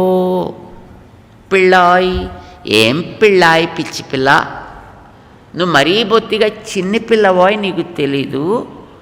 మన ఊళ్ళో ఒక కోవిల్ ఉంది తెలుసునా? ఆ ఊళ్ళో కూడా కోవిల్ ఉందండి. కృష్ణుడు ఉండే రోజుల్లో కూడా కోవిళ్ళు ఉన్నాయి. చాలామంది తెలియని వాళ్ళు ఇలా అంటుంటారండి, ఈ ఆలయాల సంప్రదాయాలన్నీ కూడా ఏదో 2000 సంవత్సరాల తర్వాతనే, 2000 సంవత్సరాల లోపు ఇవన్నీ కూడా ఎవరో ఏర్పాటు చేసినారు. అంతకుముందు అసలు ఆలయాలు కానీ విగ్రహాలు లాంటివి కానీ లేనే లేవు అంటుంటారు అమాయకులు. గోదాదేవి 5000 సంవత్సరాల క్రితం తిరుప్పావై పాడింది. అందులో కోవిళ్ళ గురించి పాడుతోంది. శ్రీకృష్ణుడుండే కాలంలో కూడా ఆలయాలకు వెళ్ళి అక్కడ ఆరాధనలు చేసుకున్నారు. ఆ నందగోకులంలో అక్కడుండే వాళ్ళంతా ఆలయాలకు వెళ్ళి మా కన్నయ్య తాగిన పాలు, ఆయన తిన్న పెరుగు, ఆయన ఆరగించిన వెన్న, నెయ్యి ఇవన్నీ చక్కగా అరిగి జీర్ణము కావాలి అని నమస్కారాలు పెట్టుకునేవారటండి ఊళ్ళో వాళ్ళంతా. ఇది కృష్ణుడి కాలంలో. కృష్ణుడి కాలం ఎన్ని సంవత్సరాలకి పూర్వం? 5000 సంవత్సరాలకి పూర్వం శ్రీకృష్ణుడు అవతారాన్ని చాలించాడు. కలియుగం ప్రారంభమైంది. కలియుగం ప్రారంభమైన 98వ సంవత్సరంలో మన గోదాదేవి అవతరించింది. అంటే 95 years డిఫరెన్స్. గోదాదేవి సుమారుగా 7-8 సంవత్సరాల వయస్సు ఇప్పుడు ఉన్నది ఈ తిరుప్పావై తాను వ్రతం చేసే నాటికి. That's all it is. అంటే ఆల్మోస్ట్ 100 years. ఇప్పుడు కలియుగం ఆరంభం ఎంతకాలం అయిందండి? 5125 ఏళ్ళు అయిందండి. అంటే కృష్ణావతారం అన్నేళ్ల క్రితం. అప్పటికి ఆలయాలు ఉన్నాయి. ఇంకా అప్పటికే అని మీకు తెలియడం కోసం చెప్పా. మీరు ఇంకొంచెం ముందరికి వెడితే దానికంటే ముందుండేటటువంటి యుగము త్రేతాయుగం. ఆ త్రేతాయుగంలో రాముడి కాలంలో కూడా ఆలయాలు ఉన్నాయి. రాముడు స్వయంగా ఆరాధన చేసినటువంటి దైవము ఆదిశేషుడి మీద పవ్వళించినటువంటి నారాయణుడు. మీరు రామాయణం చదవండి. అయోధ్యాకాండలో పట్టాభిషేకం చేద్దాం అని అనుకున్నప్పుడు దశరథుడు రాముణ్ణి పిలిచి మన ఆలయంలోకి వెళ్ళి ఈవేళ అంతా నువ్వు సీతమ్మ కలిసి దీక్ష వహించండి అని ఆయన ఆదేశిస్తే సహపత్న్యా విశాలాక్ష్య నారాయణం ఉపాగమత్. తన భార్య అయినటువంటి సీతమ్మతో కలిసి ఆయన స్వామి నారాయణుని సన్నిధిలో ఆ రాత్రంతా ఉపవాసముతోటి దీక్ష వహించెను.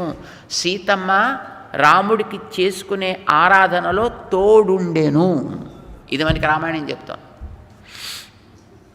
అంతేకాదండి, దేవాయతనములు అని అంటారండి వాడు. దేవతాయతనములు లేక దేవాయతనములు అని అంటారండి వాటిని, ఆ ఆలయాల్ని. అలాంటివి అక్కడక్కడక్కడ చౌరాస్తాల్లో ఉండేవిటండి, సెంటర్స్లో ఉండేవిటండి. అలాంటి వాటిని దగ్గరికి వెళ్ళి అందరూ పూజలు చేసుకునేవాటండి.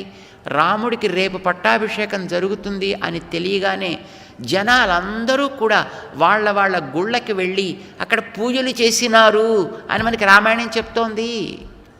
ఆలయాలు అప్పటికి కూడా ఉన్నాయి. అంతేకాదు, రామస్యార్థే యశస్వినః సర్వాన్ దేవాన్ నమస్యంతి. అక్కడ ఉండేటటువంటి ఆ అయోధ్యాపుర జనులంతా మా రాముడికి ఎప్పుడూ ఆరోగ్యం బాగుండాలి, మా రాముడికి ఆయుష్ బాగుండాలి, మా రాముడికి ఎప్పుడు సుఖం ఉండాలి అని ఆ ఊళ్ళో ఉండే వాళ్ళంతా కూడా రాముడి కోసం ఎప్పుడు కూడా వాళ్ళ ఆలయాల్లో దేవుళ్ళని పూజలు చేసుకునేవారు రాముడి కోసం. ఇది మనకి రామాయణం చెప్తోంది. ఎప్పుడైనా వాల్మీకి చెప్పిన రామాయణం పుస్తకాలని చక్కగా తెలుగు లిపిలో తెలుగు తాత్పర్యంతో కూడా ఇప్పుడు మనకి లభిస్తున్నాయి. తీసుకొని చదివి చూడండి, మీకు తెలుస్తుంది ఎప్పుడైనా ఎక్కడైనా. అంచేత ఆలయాలు నిన్న మొన్న ఏర్పడ్డవి కావు. రాముడు ఆరాధన చేసినటువంటి ఆ ఆదిశేషు మీద పడుకున్నటువంటి స్వామి నారాయణుడే తర్వాత రాముడు పట్టాభిషేకం అయ్యాక విభీషణుడికిస్తే విభీషణుడు తెచ్చి కావేరీ నది మధ్య పెట్టి ఆరాధన చేస్తే ఆయనకి తర్వాత కాలంలో పేరు జై శ్రీమన్నారాయణ. మన ఆచార్యులు పరమహంస పరివ్రాజకులు శ్రీ శ్రీ శ్రీ దండి చిన్న శ్రీమన్నారాయణ చేసిన దేవుడు. రాముడికి ఇక్ష్వాకుల నుంచి వచ్చినటువంటి కులదైవము ఇలవేలుపు. ఆ ఇక్ష్వాకుకి సాక్షాత్తు పరమాత్మ బ్రహ్మకిస్తే బ్రహ్మగారిచ్చిన దైవము. అంటే విగ్రహారాధన అనేది ఎప్పటి నుంచి వచ్చిందండి? నిన్న మొన్న వచ్చిందా? కానీ అట్లా రాసుకున్నారు మన వాళ్ళంతాను బుద్ధిమంతులు వాళ్ళ పుస్తకాల్లో. మన అడ్వకేట్స్ కూడా అలాగే రాసుకున్నారు వాళ్ళ పుస్తకాల్లోనూ. దాన్ని బేస్ చేసుకునే ఆర్గ్యుమెంట్లు చేస్తారు రకరకాలుగాను. కానీ మరి ఇతిహాసాలు చదవాలి, ఎవరికైనా అవి చదవాలి, ఎవరికైనా అవి కావాలి, వాటిని బట్టే మాట్లాడాలి. అంతేకాని మనకి తోచినట్టుగా చేయకూడదు. ఆలయాలు ఉన్నాయండి. ఇప్పుడు మన గోదాదేవి చెబుతోంది, పుళ్ళర ఎన్ కోయిలిల్ పుల్ అరయన్. పుల్ అంటే పక్షి, అరయన్ అంటే రాజు. పక్షిరాజుకు యొక్క కోవిలు ఉంది. పక్షిరాజు అంటే ఎవరు? గరుత్మంతుడు. గరుత్మంతుడు ఎక్కడుంటాడు? విష్ణువాలయాల్లో ఉంటాడు. కనుక పుళ్ళరయన్ కోయిలిల్ అంటే వాళ్ళ ఊళ్ళో ఒక మంచి విష్ణు ఆలయం ఉన్నది. అందులో పూజలు చేసేటటువంటి వ్యక్తులు ఉన్నారు. ఆ పెరుమాళ్ళకి పైన విమానాలు ఉన్నాయి. ఆ విమానాలు గోపురాలని బంగారాలతో చేసి పెట్టుకునేవారు. ఆ రోజుల్లో వాళ్ళకి బంగారానికి లోటే ఉండేది కాదు. మరి బంగారం అంత ఉండేటప్పుడు దానికి కాపలా కూడా ఉండాలి కదా. జాముకి కాపలా కాసేవాళ్ళు మారుతూ ఉండేవారు. మరి మారాలంటే ఎట్లా? టైం షెడ్యూల్ అంటే వీడికి జామ్ అంటే ఎంతకాలం? 3 గంటలు. అంటే 3 గంటలు ఒక్కొక్కళ్ళకి డ్యూటీ. ఆ డ్యూటీ తర్వాత షిఫ్ట్ సిస్టంలో ఇంకొక డ్యూటీ వాడు వస్తాడు. ఆ డ్యూటీ వాడు రావడానికి ఈ డ్యూటీ వీడి పూర్తవుతోంది అనగానే భయమని వాడి కోసం ఒక శంఖాన్ని ఊదుతారు. ఏమంటారు ఆ శంఖాన్ని? పిలుపు శంఖము. ఏమంటారు దాన్ని? అంటే తర్వాత డ్యూటీలో రావాల్సిన వాడిని పిలిచే శంఖము. అంటే ఒక ధ్వని చేసేటటువంటి ఒక బిగిల్. మిలిటరీలో చూడండి, పొద్దున్నే 5:30, 6 అవగానే వాడు టటటెన్ టటటెన్ టటటెన్ ఇలా ఊదుతూ ఉంటారండి. ఏ కైండ్ ఆఫ్ బిగిల్ that indicates the time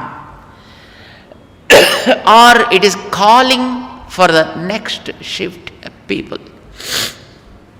వీళ్ళ ఊళ్ళో అక్కడ షిఫ్ట్లో ఉండేటటువంటి వాళ్ళు, రాత్రి షిఫ్ట్లో ఉండేటటువంటి వాళ్ళు షిఫ్ట్ మారుతూ తెల్లవారే టైంలో కొత్త షిఫ్ట్ వాళ్ళు రావడం కోసమని విళి సెంగిన్ అక్కడ ఒక పిలుపు శంఖం ఉన్నది. ఎట్లాంటి పిలుపు శంఖం అది? వెళ్ళై విళిసెంగ్, తెల్లని పిలుపు శంఖం ఉన్నది అక్కడ.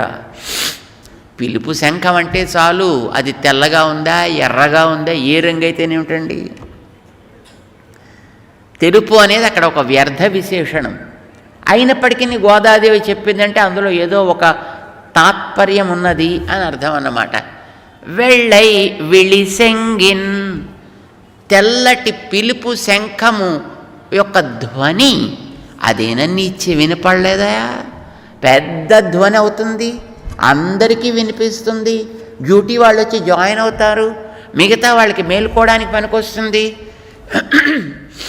మాకు ఇప్పటికీ జ్ఞాపకం, మా చిన్నప్పుడు, మాకంటే మీ అందరికీ కూడా తెలుసును, అక్కడక్కడ తెల్లవారుగానే కొన్ని గంటలు వినిపిస్తాయి, లేకపోతే కొన్ని ఫ్యాక్టరీస్ లాంటివి పక్కన ఎక్కడైనా ఉంటే అవి అలారం మోగుతూ ఉంటాయి.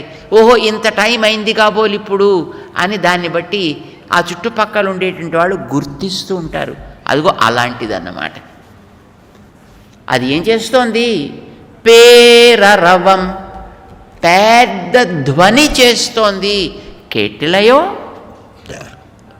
పిళ్ళాయి, చిన్ని పిల్లవి ఏం చేస్తా, నీకు అది పిలుపు కోసం వచ్చినటువంటి శంఖధ్వని అని కూడా పాపం తెలియని అమాయకురాలివి చిన్ని పిల్లవి. ఎழிందిరాయ్ పిళ్ళాయ్ ఎழிందిరాయ్ అంచేత లేవాయ్ అన్నారు. లేవలేదండి ఆవిడ. ఎందుకంటే దానికి కూడా ఒక చిన్న మినహాయింపు చెప్పుకుంది ఆవిడ. ఏమిటది అంటే, అది తెల్లవారే జాముకి ఊదిన శంఖమో లేకపోతే రాత్రి జాము మార్పుకి ఊదిన శంఖమో. ప్రతి 3 గంటలకి ఊదుతారు కదా, అంచేత రాత్రి 9ంటికి ఊదుతారు, 12ంటికి ఊదుతారు, మళ్ళీ 3ంటికి ఊదుతారు, 6ంటికి ఊదుతారు. మీకేమిటి వెళ్ళిపోవాలి వెళ్ళిపోవాలి కృష్ణుడి దగ్గరికి అనేటటువంటి తొందర మీలో ఉండడం చేత వాళ్ళు ఏ 12ంటికో ఊదిన శంఖం అయ్యి ఉంటుంది అది. మీరేమో తెల్లవారినప్పుడు ఊదిన శంఖం అని అనుకుంటున్నారు, పొరపాటు పడుతున్నారా. ఇంకా అది తెల్లవారడానికి గుర్తు 2 గుర్తులు చెప్పారండి. మొదటి గుర్తు ఏం చెప్పారు? పక్షుల అరుపులు గుర్తు చెప్పారు. మీరందరూ గోల పెడితే అవి నిద్రపోకుండా లేచి అరుస్తున్నాయి అని తప్పించేసుకుంది ఆవిడ. లేదు, ఆలయంలో పిలుపు శంఖం వినిపిస్తోందయా అని చెప్పారు.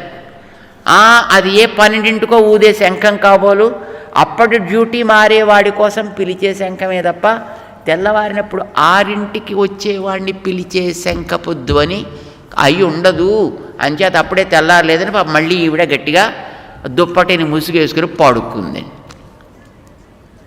అందుకే మనవాళ్ళు బయట నుంచి అంటున్నారు, పిళ్ళాయి ఎழிందిరాయి, హే పిచ్చి పిల్ల, చిన్ని పిల్ల లే. సరే, ఆవిడ అడిగింది లోపల నుంచి, నాకు సరేనర్రా, ఇంతకీ మీకు మెలకు ఎలా వచ్చిందర్రా, మీకెట్లా మెలకు వచ్చింది అని అడిగింది.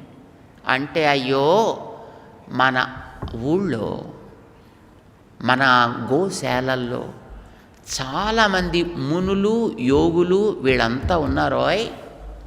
వాళ్ళందరూ కూడా తెల్లవారుతూనే బ్రాహ్మ ముహూర్తంలో లేస్తారు. లేవగానే ఏం చేయాలి?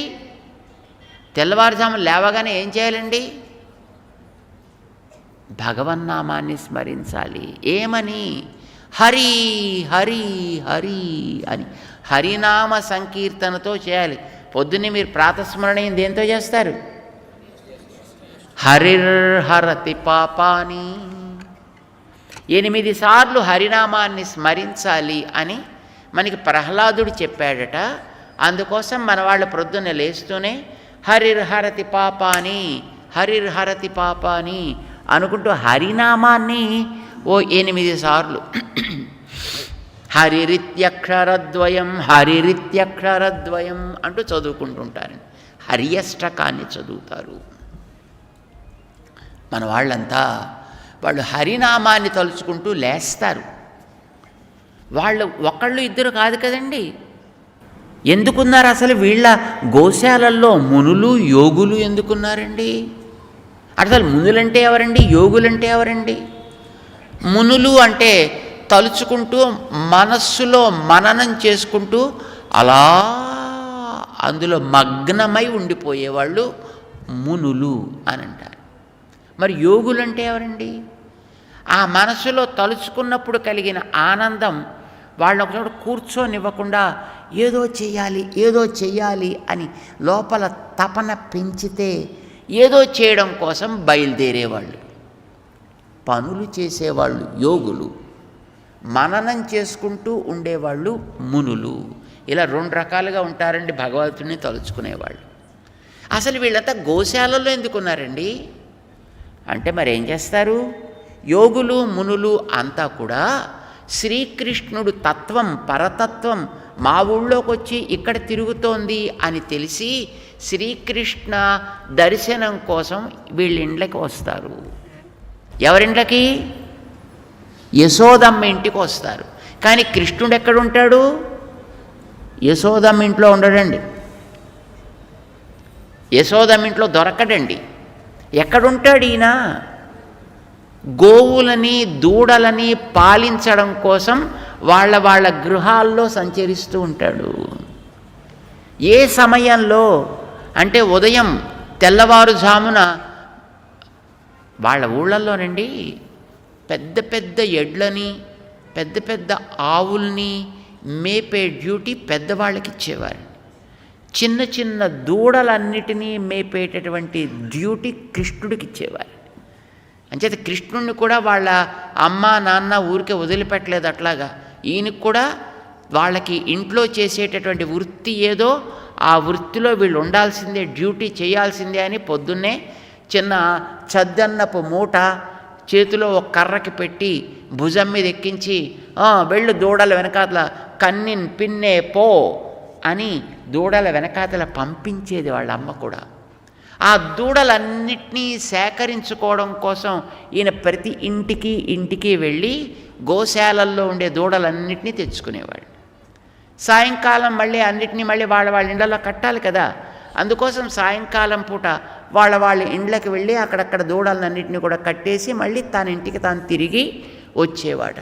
తన ఇంటికి వచ్చేస్తే మళ్ళీ లోపలికి వెళ్ళిపోతే మళ్ళీ అమ్మవాడికి చక్కగా బువ్వ పెట్టి పడుకోబెట్టేస్తుంది. అంచేది అక్కడ దొరకడు. తెల్లారిపోయింది అంటే దూడల వెనకాట్ల అడవికి వెళ్ళిపోతాడు. అంచేత అడవిలో మనకి దొరకడు. మరి కృష్ణుని పట్టుకోవాలంటే ఎప్పుడు పట్టుకోవాలి? ఈ గోశాలల్లో ఉండేటప్పుడే పట్టుకోవాలి. అందుకోసం మునులు యోగులు అంతా నందగోకులానికి వచ్చిన తర్వాత కృష్ణ దర్శనం కోసం ఆ గోశాలలో పడిగాపులు పడి ఉండేవారు. మరి అక్కడ ఉన్నారంటే ఇంక అక్కడే స్నానాలు, అక్కడే సంధ్యలు, అక్కడే పొద్దునే ప్రాతస్మరణీయాలు ఇవన్నీ కూడా చేస్తూ ఉండేవారు. వాళ్ళంతా కూడా మునివరుగళం యోగిగళం మెళ్ళ ఎഴുந்து వాళ్ళు లోపల భగవంతుణ్ణి దర్శిస్తారండి. మనకు కూడా లోపల ఉంటాడండి దేవుడు, కానీ మనకి ఎప్పుడైనా కనిపిస్తాడా? కోరికలు కనిపిస్తాయి మనలో, కోపాలు తాపాలు కనిపిస్తాయి మన లోపలికి చూసుకుంటే, కానీ కృష్ణుడు కనిపించడు. వాళ్ళందరికీ లోపల కృష్ణుడు కనిపించేవాడు. ఎవరికి? మునులకి యోగులకి. లోపల కృష్ణుడు ఉన్నాడు అనుకోగానే ఎంతో జాగ్రత్తగా ఆయన్ని తీసుకోవాలి. గర్భవతి తన లోపల పెరుగుతుండేటటువంటి శిశువు విషయంలో చాలా జాగ్రత్తగా ఉంటుందండి. మీ అందరికీ తెలుసును. కనుక తను ఊరికే పరుగులు పెట్టడం, ఎగిరి గెంతులు వేయడం అలాంటివి చేయకుండా నడిచినా జాగ్రత్తగా, కూర్చున్నా జాగ్రత్తగా, లేచినా జాగ్రత్తగా. ఎప్పుడైనా ఒకవేళ పొరపాటున కాలు జారి పడ్డం వస్తే లోపలుండే శిశువుకి దెబ్బ తగలకుండా తనకి తగిలినా పర్వాలేదు అని అనుకుంటుంది తప్ప కేర్లెస్గా ఉండదండి. ప్రహ్లాదుడిని వాళ్ళ నాన్నగారు కొండల మించి సముద్రంలోకి తోసాడండి. ఆయన తోస్తే మళ్ళాంటి వాళ్ళు అయితే కింద పడిపోతుంటే ఏమంటూ పడతామండి? అయ్యో అబ్బా అలా పడిపోతామండి మనం. కానీ కృష్ణుడు అలా పడలేదండి. ఆయన హృదయేన ఉద్వహన్ హరిం, ఆయన లోపల హరికి ఎక్కడ దెబ్బ తగులుతుందో అని హరి అంటూ కింద పడ్డట్టండి. ఆయన లోపల స్వామికి దెబ్బ తగలద్దు అనే కోరిక చేత వాళ్ళు ఎప్పుడు లోపల శ్రీహరిని చూసుకుంటారండి. అందుచేత మా యోగులు మునులు అందరూ కూడా మెళ్ళ ఎഴുந்து మెల్లగా లేచి ఆ లోపల కలిగినటువంటి హరి అనుభవంతో హరి ఎన్న పేరరవం హరి హరి హరి. తమిళంలో కదండి పాసురాలు ఉన్నాయి, అందుకోసం వాళ్ళకి హా అనే అక్షరం లేదండి తమిళంలో. అంచేత వాళ్ళు అరి అంటారు. కానీ మామూలుగా సంస్కృతంలో అరి అంటే శత్రువు అండి, హరి అంటే విష్ణువు. మరి ఆ భాషలో అక్షరం లేదు కనుక మనం అక్షరాన్ని అనుకోవచ్చు. అరియన్న పేరరవం. హరి హరి అనేటటువంటి ఆ మాట వారి నోట పైకి వెడులుతుంటే ఒకళ్ళిద్దరు కాదు కదండి, 5 లక్షల ఇళ్ళని చెప్పా ఇందాక మీకు. 5 లక్షల ఇళ్లలోనూ గోశాలలు ఉన్నాయి, అన్నిట్లోనూ మునులు యోగులు ఉన్నారు. అంటే వాళ్ళు ఎన్ని లక్షల మంది ఉంటారు? అంతమంది కలిసి ఒక్కసారి హరి అంటే ఆ శబ్దం ఎలా ఉంటుందండి? ఎంత అవుతుందండి? పెద్ద శబ్దం అయిపోయింది. అరియన్న పేరరవం. ఆ పెద్ద ధ్వని కాస్త మీరు తెల్లారుజామున పడుకున్నప్పుడు ఎవడో మైక్ పెట్టి ఒకసారి టంటడం టంటడం అని కొట్టాడు అనుకోండి, మీకు ఎలా ఉంటుంది? ఒక్కసారి చెవులోకి వెళ్ళి బా అని లేచిపోతారు. పడుకుని నిద్రపోయేవాడికి రిఫ్రిజిరేటర్లో ఉండే చల్లటి నీళ్లు పట్టుకొచ్చి చెవులో పోసాడు అనుకోండి, ఎలా ఉంటుంది? ఒక్కసారి ఉలిక్కిపడి లేవడండి. అట్లాగా ఈ హరినామము చల్లగా మా చెవుల్లోంచి అలా మనస్సుల్లోకి ప్రవేశించేటప్పటికి మేము ఉండబట్టలేక లేచిపోయామయా. అరియన్న పేరరవం ఉళ్ళం పుగుందు. మా లోపలికి ప్రవేశించి మా మనస్సులన్నిటిని కూడా కుళిర్ందు చల్లగా చేసేస్తే ఆ చల్లదనానికి తట్టుకోలేక మేము లేచేసాం. అలా మాకు మెలకు వచ్చింది, నీకు కూడా అలాగే రావాలి. కానీ ఏం చేస్తాం? నువ్వేమో మరి బొత్తిగా చిన్ని పిల్లవైపోయావా. అందుకోసం నీకు తెలియటం లేదు అసలు ఈ శబ్దాలు ఎందుకు వస్తున్నాయి అనేది. వాళ్ళు హరి హరి హరి అన్నారా? అవును. ఎందుకన్నారు వాళ్ళు అంటే 3 కృష్ణుడు చేసిన చేష్టలని. కృష్ణుడు పేరు చెప్పట్లేదండి మన గోదాదేవి, జాగ్రత్తగా దాస్తోంది. ఎందుకంటే ఆ పేరు చెప్తే మళ్ళీ ఊళ్ళో వాళ్ళకి అనుమానాలు వస్తాయని భయం. హరి అంటుందన్నమాట, లేదా నారాయణ అంటుంది, లేకపోతే ఇంకో పేరు ఏదో చెప్తుంది. ఏమిటి ఆయన చేసిన పనులు? పేయ్ ములై నంజుండు 1, కళ్ళచ్చగడం కలక్కழிయ కాలోచి 2, வெள்ளத்தரவில் துயிலமரந்த வித்தினை ఉళ్ళత్తుకొండు. ఆయనని లోపల పెట్టుకున్నారు వీళ్ళు. 3 చేష్టలు తలుచుకుంటున్నారు. ఒక్కొక్క ఆయన చేసిన పనిని తలుచుకునేటప్పటికీ వీళ్ళల్లో ఉండే ఒక్కొక్క రకమైనటువంటి దోషం కాస్త హరి అని హరించిపోతోంది. ఏమిటా చేష్ట? నెంబర్ 1, పేయ్ ములై నంజు ఉండు. పేయ్ ఒక పూతన, ఒక పిశాచ్. ఏం చేసింది? చిన్నారి 7వ రోజునండి ఆయన ఆ ఊరు వెళ్ళి 7వ రోజు వాళ్ళకి. అంటే ఎంత చిన్న పిల్లాడు ఉంటాడు, ఏమీ తెలియదు. కానీ అక్కడికి తల్లిలాగా వేషం వేసుకుని అతిశక్తి కలిగినటువంటి ఆ విషాన్ని తన స్తనాలకి పూసుకుని పాలిస్తున్నట్టుగా వాడికి విషం ఇచ్చి ఏదో చేద్దాం అనుకుందండి. ఆవిడ వచ్చింది అట్లాగా. ఏమి చేసింది ఆవిడ? పేయ్ ములై నంజు ఉండు. ఆయన ఆ విషాన్ని కాస్త తాగేశాడు. కానీ ఆయనకేం కాలే, ఉత్త విషాన్ని తాగి ఊరుకోలేదైన. విషముతో పాటు పాలతో పాటు ప్రాణాలను కూడా మొత్తం తాగేశాడే. ఎందుకు? ఈయన తాగాలనుకుని తాగలే. ఆయన స్వభావం నిప్పు లాంటిది, ఆవిడ స్వభావం దూది లాంటిది. నిప్పు దూది మీద పడ్డా, దూది నిప్పు మీద పడ్డా ఏమవుతుంది? కాలిపోతుంది. అంతే అయిందంతే ఆవిడికి. దుష్టచిత్తైరపి స్మృతః అనిచ్చయాపి సంస్పృష్టః. నువ్వు తెలిసి తాకినా తెలియక తాకినా నిప్పుని తాకితే ఏమవుతుంది? కాలును. అదే అయింది ఆవిడికి. ఆవిడేం చేసింది? తనకి పెద్ద పెద్ద విషాన్ని రాసుకొని వచ్చిందండి.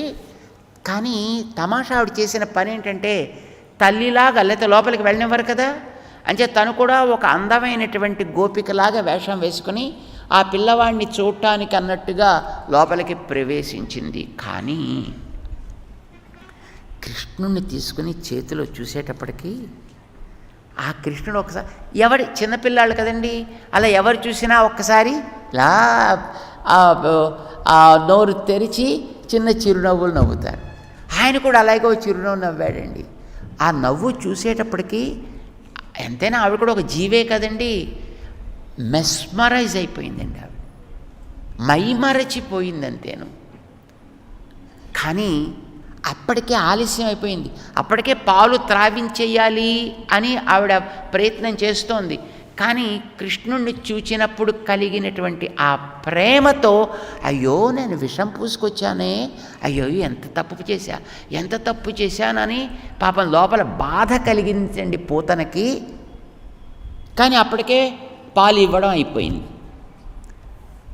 వ్యాస భగవానుడు చెప్తాడండి, ఆవిడికి కలిగిన అయ్యో నేను విషం పూసుకొచ్చాను, ఇలాంటి పిల్లాడిక ఇస్తున్నాను అని అనుకునేటటువంటి దుఃఖం చేత ఆవిడకుండే ప్రాచీన పాపం అంతా మొత్తం కాలిపోయిందిటండి దుఃఖం చేత. కానీ కృష్ణుడు చూసినప్పుడు కలిగినటువంటి ఆనందం చేత ఆవిడకుండేటటువంటి ప్రాచీనమైన పుణ్యమంతా మొత్తం కాలిపోయిందిటండి. పుణ్యము పోయింది, పాపము పోయింది, రెండిటినీ కూడా తొలగించుకున్నటువంటి ఒక ఉత్తమ ఉపాసకుల్లాగా కృష్ణ స్పర్శతో ఆవిడ తరించింది. వేదం చెప్పిందండి, తథా విద్వాన్ పుణ్య పాపే విధూయ నిరంజనః పరమం సామ్యముపైతి. ఉపాసన చేసినటువంటి ఒక మహానుభావుడు పుణ్యాలు పాపాలు అన్నీ వదిలేస్తాడండి. అదేంటండి, పాపాలు పోతే పోవచ్చు కానీ పుణ్యాలు ఎందుకు పోవాలండి? భగవంతుణ్ణి పొందాలంటే పుణ్యాలు ఎంత అడ్డో పాపాలు ఎంత అడ్డో పుణ్యాలు కూడా అంతే అడ్డు. తేడా ఏమిటి? పుణ్యాలు అనేవి బంగారు సంకెళ్ళు, పాపాలనేవి ఇనప సంకెళ్ళు. ఏవైతేనేమిటి నిన్ను కదలకుండా కట్టిపెట్టడానికి. కానీ బంగారం ఉండగానే అబ్బో బంగారం, అబ్బా బంగారం, నీకు బంగారం అయినా ఒకటే, అది ప్లాటినం అయినా ఒకటే. అది కనుక నిన్ను బంధించి పెట్టినట్టయితే పుణ్యము బంధిస్తుంది, పాపము బంధిస్తుంది. ఇవి రెండు బంధించేవే, ఇవి రెండు తొలగాలి. అప్పుడు వాడు నిరంజనుడు, ఏ లేపనము లేనివాడవుతాడు, భగవత్ సాయుధ్యాన్ని పొందుతాడు. పూతనకి అట్లాంటి అదృష్టం దొరికింది. వెళ్ళింది కంసుడు పంపిస్తే, రాక్షసి అయినప్పటికీ ఆ చివరి క్షణంలో కలిగినటువంటి అయ్యో ఇలాంటి వాడికా నేను విషమిస్తున్నాను అనే దుఃఖం చేత పాపాలు పోయి, కృష్ణుని చూసిన ఆనందం చేత పుణ్యమంతా పోయి, ఆవిడ ఏ లోపము ఏ లేపనము తన మీద లేకుండా భగవత్ సాయుధ్యాన్ని పొందింది, తరించిపోయింది ఆవిడ. అలా చెప్తారేంటండి, అది కరెక్టా ఏంటండి అంటే కరెక్ట్ అని మనం చెప్పడం కాదండి, వ్యాసుడు చెప్పాడండి. ఎక్కడ చెప్పాడండి? భాగవతంలో. ఏమని చెప్పాడండి? శ్రీకృష్ణుణ్ణి సరే ఆవిడ ఇలా తన హృదయం మీద పెట్టుకుంది, పాప ఆయన పాలు తాగాలనుకున్నాడు, తాగేటప్పటికి అది కాస్త చనిపోయింది. ఆవిడ చనిపోయిన 10 యోజనాల అసలు శరీరం వచ్చిందిటండి, 10 యోజనాల దూరం పడిపోయింది. మన పిల్లాడేమో ఆవిడ హృదయం మీద ఆడుకుంటున్నాడండి. పాపం ఊళ్ళో వాళ్ళందరికీ గాబరా గాబరా, అంత పెద్ద ఆకారాన్ని వాళ్ళు ఎప్పుడు చూడలేదేమో, అందరూ బెంబేలెత్తిపోయి భయపడిపోయారు. యశోదమ్మ పరుగు పరుగునొచ్చింది, అమాంతం ఆ పిల్లవాడిని అక్కడి నుంచి తీసుకుని వచ్చింది. పేడ, పిడకలు, చీపురు, కారం, ఉప్పు ఇలాంటివన్నీ పట్టుకొచ్చి ఒక్కొక్క దాంతో దృష్టి తీసేస్తోనండి. మా వాడికి ఏ దోషం రాకుండుగాక, ఏ కష్టం రాకుండుగాక, ఏ దోషం అంటకుండుగాక అని దృష్టి తీసేస్తాను. సరే కృష్ణుడిని తీసుకుని వెళ్ళిపోయింది ఆవిడ. ఇప్పుడు 10 యోజనాల బాడీ పోతనది అక్కడ పడిపోయిందండి. అక్కడ ఏదైనా ఒక బాడీ ఒక చోట పడుంటే 2 రోజుల తర్వాత ఏమవుతుందండి? కుళ్ళిపోతుంది, పురుగులు పట్టేస్తుంది, దుర్వాసన వస్తుంది, అంతే కదండి. ఇలా వస్తుంది అని పాపం 2 రోజుల దాకా వాళ్ళు ఎవరు దాని దగ్గరికి వెళ్ళే సాహసం చేయలేదండి. ఆ తర్వాత దీన్ని ఏదో చెయ్యాలంటే మరి అంత దాన్ని కాల్చేయాలండి. మరి కాల్చేయాలంటే అంత శరీరాన్ని కాల్చాలంటే ఎన్ని కట్టెలు కావాలి? అంచేత ఏం చేశారు, గొడ్డళ్ళు, గుణపాలు, పాహరలు ఇవన్నీ పట్టుకొచ్చి ఆవిడ్ని పీసెస్ పీసెస్ పీసెస్ చేశారటండి. మరి ఎంత యోజనం అంటే మాటల 10 యోజనాల దూరం పడితే అందరూ కూడా కలిసి మొత్తం అందరినీ ఆవిడ పీసెస్ పీసెస్ చేసి అప్పుడు ఇన్నేసి కట్టెలు పట్టుకొచ్చి ఒక్కొక్క పీసుని కాల్చారటండి. అంతవరకు బాగుంది. కాల్చిన తర్వాత ఏమైందో తెలుసుంటండి, మొత్తం నందగోకులం అంట మంచి చందనాన్ని కాలిస్తే ఎంత పరిమళం వ్యాపిస్తుందో అంత పరిమళం వ్యాపించిపోయిందిటండి ఆ ఊరంతా. పూతనని కాలిస్తే పరిమళం ఏమిటండి అంటే శ్రీకృష్ణుడు సర్వగంధుడు, పరమాత్మ కదండి ఆయన. ఈ లోకంలో ఉండే పరిమళాలన్నింటికి కూడా మూలమాయన. అలాంటి ఆయన యొక్క స్పర్శ కలిగింది అంటే ఆవిడికి ఆ సర్వగంధత్వం పట్టిందేమో. కనుక ఆవిడ దేహాన్ని కాలిస్తే బ్రహ్మాండమైనటువంటి పరిమళం అంటే మొత్తం ఊరంతా పరిమళం వచ్చేస్తుంది అండి మొత్తం. మా గోపాలాచార్య స్వామి వారిని మా గురువు గారు వారు తమాషాకి చెప్తుండేవారిని, భాగవతంలో ఎక్కడుందని వెతక్కండి. ఇలా పరిమళం వస్తుంటే ఆ ఊరి వాళ్ళంతా అనుకున్నారట, ఇది కూడా చాలా బాగుంది. చూడండి, మన ఇళ్లలో బట్టల కోసమని వాసన రావాలి అని ఆ బట్టల పెట్టెల్లో ఏం పెట్టుకుంటారు, నాఫ్తాలిన్ బాల్స్ ఇలాంటివన్నీ పెట్టుకుంటూ ఉంటారు కదండి. వాటికి ఏదో కొంచెం మంచి వాసన ఉండాలి కదా అని. అలాగా ఈ పూతన శరీరపు పీసెస్ మంచి పరిమళంగా ఉన్నాయి కనుక ఒక్కొక్కళ్ళు ఒక్కొక్క పీస్ తీసుకెళ్ళిపోయి శుభ్రంగా వాళ్ళ పెట్టెల్లో బట్టల కింద పెట్టుకున్నారండి వాళ్ళు. తమాషాకి చెప్తుండేవారు అన్నమాట.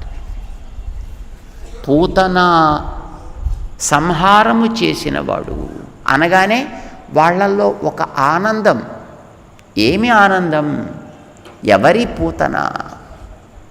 పూతన సామాన్యురాలు కాదు, తల్లి వేషం వేసుకొచ్చింది. కృష్ణుణ్ణి అక్కడుండే గోపకుల నుంచి విడదీద్దామనుకుంది. మనమంతా కూడా గోపకులం లాంటి వాళ్ళం అనుకోండి. మనతో పాటు కృష్ణుడు ఉన్నాడు ఇక్కడ. కానీ ఈ కృష్ణుణ్ణి విడదీయాలని ప్రయత్నం చేసేటటువంటిది ఈ చుట్టూ ఉండేటటువంటి ప్రకృతి. ఏం చేస్తుంది? అబ్బా, ఇదే ఎంత బాగుందండి ఈ ప్రకృతి అనిపిస్తుంది. ఇది తల్లి వలె నటించేది ఈ ప్రకృతి. స్వవిషయాయాశ్చ భోగ్య బుద్ధేహే జననీం. తన విషయంలో మనకి అబ్బా ఇంతకంటే మంచిది లేదండి అనేటటువంటి ప్రవృత్తిని మనలో కలిగిస్తుంది. ఈ ప్రకృతికి పేరు తల్లి.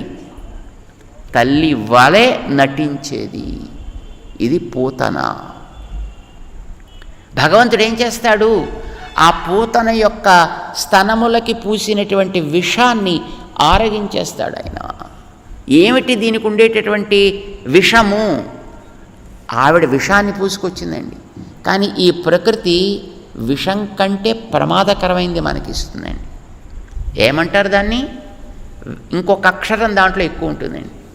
విషయములనిస్తుంది. విషయములంటే శబ్ద స్పర్శ రూప రస గంధాలంటారే, ఈ ప్రకృతికి ఉండే నేచర్స్, వాటిని మనకిస్తుంది. అది ఇచ్చి దాని మీద మనకు ఒక ఆకర్షణని కలిగిస్తుంది. ఇవే చాలు మనకి సంపాదించుకుంటే, ఇవే చాలు మనకి అనుభవించడానికి, ఇంకా మిగతావేం అక్కర్లేదనేట్టు అనిపిస్తుంది. కనుక ఇది తన విషయంలో దృష్టి తెచ్చి మనకి కృష్ణుడు కూడా అక్కర్లేదు, ఇవి ఉంటే చాలనిపించేట్టుగా మనని డైవర్ట్ చేసేటటువంటి తల్లి వలె నటించేది ఇది పూతన ప్రకృతి. భగవంతుడు ఏం చేస్తాడు? ఈ పూతన అందించే విషయాలు 2 భావాలు కలిగిస్తాయండి. ఒకటి ఇదంతా నాది, ఈ ప్రకృతి అంతా నాది కనుక దీన్ని నేనే పొందాలి. అహం మమ, అహం మమ, ఇది మనకి విషయం అండి. ఈ అహం ఆత్మ చెడ్డది కాదు, ప్రకృతి చెడ్డది కాదండి. ఇది కృష్ణ సంబంధం కలిగి ఉంటే మంచిదండి. కానీ మనం ఏం చేస్తాం? కృష్ణుణ్ణి అక్కడి నుంచి తీసేసి ఇది మనం అనుభవించాలని అనిపిస్తే ప్రమాదం. కృష్ణ సంబంధం కలిగింది, పరిమళం వచ్చింది ఆవిడికి. ప్రకృతి ప్రభావాన్ని మన నుంచి దూరం అది చేయకుండా ఉండేట్టుగా దానిని సంస్కరించి అహం మంచిదే, కానీ దాసోహం అనండి. హే భగవన్, నీకు నేను దాసుణ్ణి అనండి. అప్పుడు అహం ఉండొచ్చు. మమ, నాది, ఇదంతా నాది అని అనిపిస్తుంది. ఇదంతా నాది కాదయ్యా, ఇది నీవు అనుగ్రహిస్తే లభించింది అనండి. ఇది మంచిదవుతుంది. అప్పుడు దీనికుండే ఆ విషములని తొలగించి వాళ్ళని తరింపచేసిన వాడు అని హరినామంతో వాళ్ళు అనుకుని ఒకసారి హరి అన్నారండి. ఇది ఒక నామం. మరొకటేంటి? పేయిములై నంజుండు కళ్ళచ్చగడం కలక్కழிయ కాలోచి. కళ్ళచ్చగడం దొంగ బండి, కలక్కழிయ దాని సంధులన్నీ ఊడిపోయేటట్టుగా, కాలోచి పాదమును చాపెను. ఆ చాపిన పాదాన్ని తలుచుకుని వీళ్ళు హరి అన్నారండి. శకటాసురుడు చరిత్ర మీరు వినుంటారు, దాని గురించి పెద్ద మీకు వర్ణించక్కర్లా. 3వ నెల వచ్చింది కృష్ణుడికి. ఏదో పరగృహం అని అంటారండి, ఒక నియమం. అంటే 3 నెలలు అయిన తర్వాత వాళ్ళ ఇంటిని వదిలిపెట్టి ఎక్కడైనా మరొక ఇంట్లో వాళ్ళు ఒక రాత్రి నిద్ర చేయాలట. అలా చేద్దామని 3వ నెలలో అంతా కలిసి యమునా తీరానికి వెళ్ళారండి. ఆ యమునా తీరం దగ్గర బండ్లన్నింటినీ కూడా, వీళ్ళంతా బండ్లలో కదా ప్రయాణం చేసేవాళ్ళు, ఆ బండ్లన్నీ రౌండ్గా పెట్టి మధ్యలో ఒక బండిని పెట్టి ఆ బండి కింద చీర కట్టి యశోదమ్మ స్వయంగా కృష్ణుని తీసుకెళ్ళి ఆ లోపల పడుకోవాలి. ఇదివరకు మీరు కూడా కట్టేవారు అట్లాగా మన ఇళ్లల్లో, ఏదో బట్టలతోటి ఇలాగ ఉయ్యాల్లా. ఇప్పుడంటే కొత్తగా మీకు షాప్స్లో ఉయ్యాలు వచ్చాయి, కానీ ఇదివరకు రోజుల్లో అయితే చక్కగా చీరతోటి ఇట్లాగా ఒక దూలానికో లేకపోతే దేనికో ఒక ఉయ్యాల్లా కట్టి పిల్లాన్ని దాంట్లో పడుకోబెట్టి జోజో జోజో ఉయ్యాల ఊపుతూ ఉండేవారండి. అట్లాగా ఒక బండిని మధ్యలో ఏర్పాటు చేసి బండి కింద చీర కట్టి దాంట్లో కృష్ణుని పడుకోబెట్టింది వీళ్ళమ్మ యశోదమ్మ. ఆ బండి మీద ఈ శకటాసురుడనేవాడు ఆవహించి ఉన్నాడండి. వీళ్ళంతా పాపం స్నానాలకు వెళ్ళారు యమునా నదిలోకి. వాడు ఆ బండితోటి కృష్ణుని ఆకాశంలోకి తీసుకువెళ్ళిపోయి ఏదో చేసేద్దాం అని అనుకున్నాడు. కానీ వాడు ఏదో చెయ్యాలని అలాగ ప్రయత్నం చేసేటప్పటికి మనవాడికి కృష్ణుడు చిన్నపిల్లాడు కదండి, 3వ నెల కదా, అప్పుడే మెలకు వచ్చింది. చిన్నపిల్లలకి మెలకు రాగానే చేతులు కాళ్ళు ఇలా ఇలా ఇలా అనుకుంటారు. అమ్మ కనిపించాలి, అమ్మ ఎత్తుకోవాలి, పాలు ఇవ్వాలి, కనిపించకపోతే ఏడుస్తారు. కనుక ఈ పిల్లాడు ఏం చేశాడు, అలాగా ఇటు అటు చూస్తూ కాలుని జాపాడండి. ఆ పిల్లాడికి పాపం ఏం తెలియదండి, చిన్నపిల్ల, 3 నెలల పిల్లాడండి. కానీ ఆయన కాలు మాత్రం చాలా గొప్పదండి, ఆయన పాదం గొప్పదండి. అందుకే మీరు ఆయన్ని పట్టుకోకండి, ఆయన పాదాన్ని పట్టుకోండి. ఆ పాదానికి మంచి తెలివి ఉందండి. ఆ పాదానికి తెలుసుని ఈ బండి మీద ఒక అసురుడు ఉన్నాడని వెంటనే అలా కాలు జాపగానే వెళ్ళి ఆ బండిని తాకిందండి. తాకడం ఏమిటి, వాడి యొక్క మొత్తం సంధులన్నీ ఊడిపోయాయి, వాడి కీళ్ళన్నీ శుభ్రంగా ఓడగొట్టాడైనా ఆ బండి ముక్కలై పడిపోయింది. కళ్ళచ్చగడం ఒక దొంగ బండి యొక్క కలక్కழிయ వాడి యొక్క సంధులన్నీ ఊడిపోయేటట్టుగా కాలోచి పాదాన్ని చాపాడే. ఆ పాదానికండి మనం నమస్కారం పెట్టాలి. మనమే కాదండి, ఆయన కూడా ఆయన పాదానికే నమస్కారం పెట్టుకోవాలండి. తెలుసనండి, ఇప్పుడు మనమంతా వెళ్ళి శ్రీకృష్ణస్య చరణౌ శరణం ప్రపద్యే, శ్రీమన్నారాయణ చరణౌ శరణం ప్రపద్యే అంటాం కదండి. ఆయన కూడా ఏమనుకోవాలి, శ్రీమన్నారాయణ చరణౌ శరణం ప్రపద్యే, నా పాదాలకి నమస్కారం అని ఆయన కూడా అనుకోవాలి. ఎందుకంటే ఆయన్నైనా కాపాడింది ఆ పాదమే, మననైనా కాపాడింది ఆ పాదమే. ఏమండి, ఏదో మన వాళ్ళు ఒక పాట పాడుతుంటారండి దేవుడు, ఆ పాదమేనే నాశించునది అని. ఆయన ఏం పాడుకోవాలి తెలుసునండి, నా పాదమేనే నాశించునది. ఆయనకైనా ఆయన పాదమే రక్షణ, మనకైనా ఆయన పాదమే రక్షణ. ఇదొక అద్భుతమైనటువంటి చేష్ట అండి. ఏమి చేష్ట? మొదటిది పూతన సంహారంతో మనలో అహంకార మమకారాలనే విషాన్నిచ్చే ప్రకృతి ప్రభావాన్ని స్వామి తొలగించును. తద్వారా మన హృదయంలో పదిలంగా ఉండును. ఇది మొదటి చేష్ట. రెండవది ఏంటి? బండి యొక్క సంధులు ఊడదీశాను. ఏ బండి? శరీరం అనేదే ఒక బండి అండి. మన శరీరమే ఒక బండి అండి. దీన్నే ఒక శకటం అంటారు. మన ఇంద్రియాలు దీనికి గుర్రాలు. మన అనుభవించే అనుభవాలన్నీ ఈ గుర్రాలు పరిగెట్టే దారులు. మన మనస్సే దీంట్లో డ్రైవర్, సారథి. మన కళ్ళెం, మన బుద్ధి అనేది దీనికి సారథి. ఇందులో మనం ప్రయాణం చేస్తున్నా, నడిపేది వెనకాతల వాడున్నాడని మనం మరిచిపోతాం.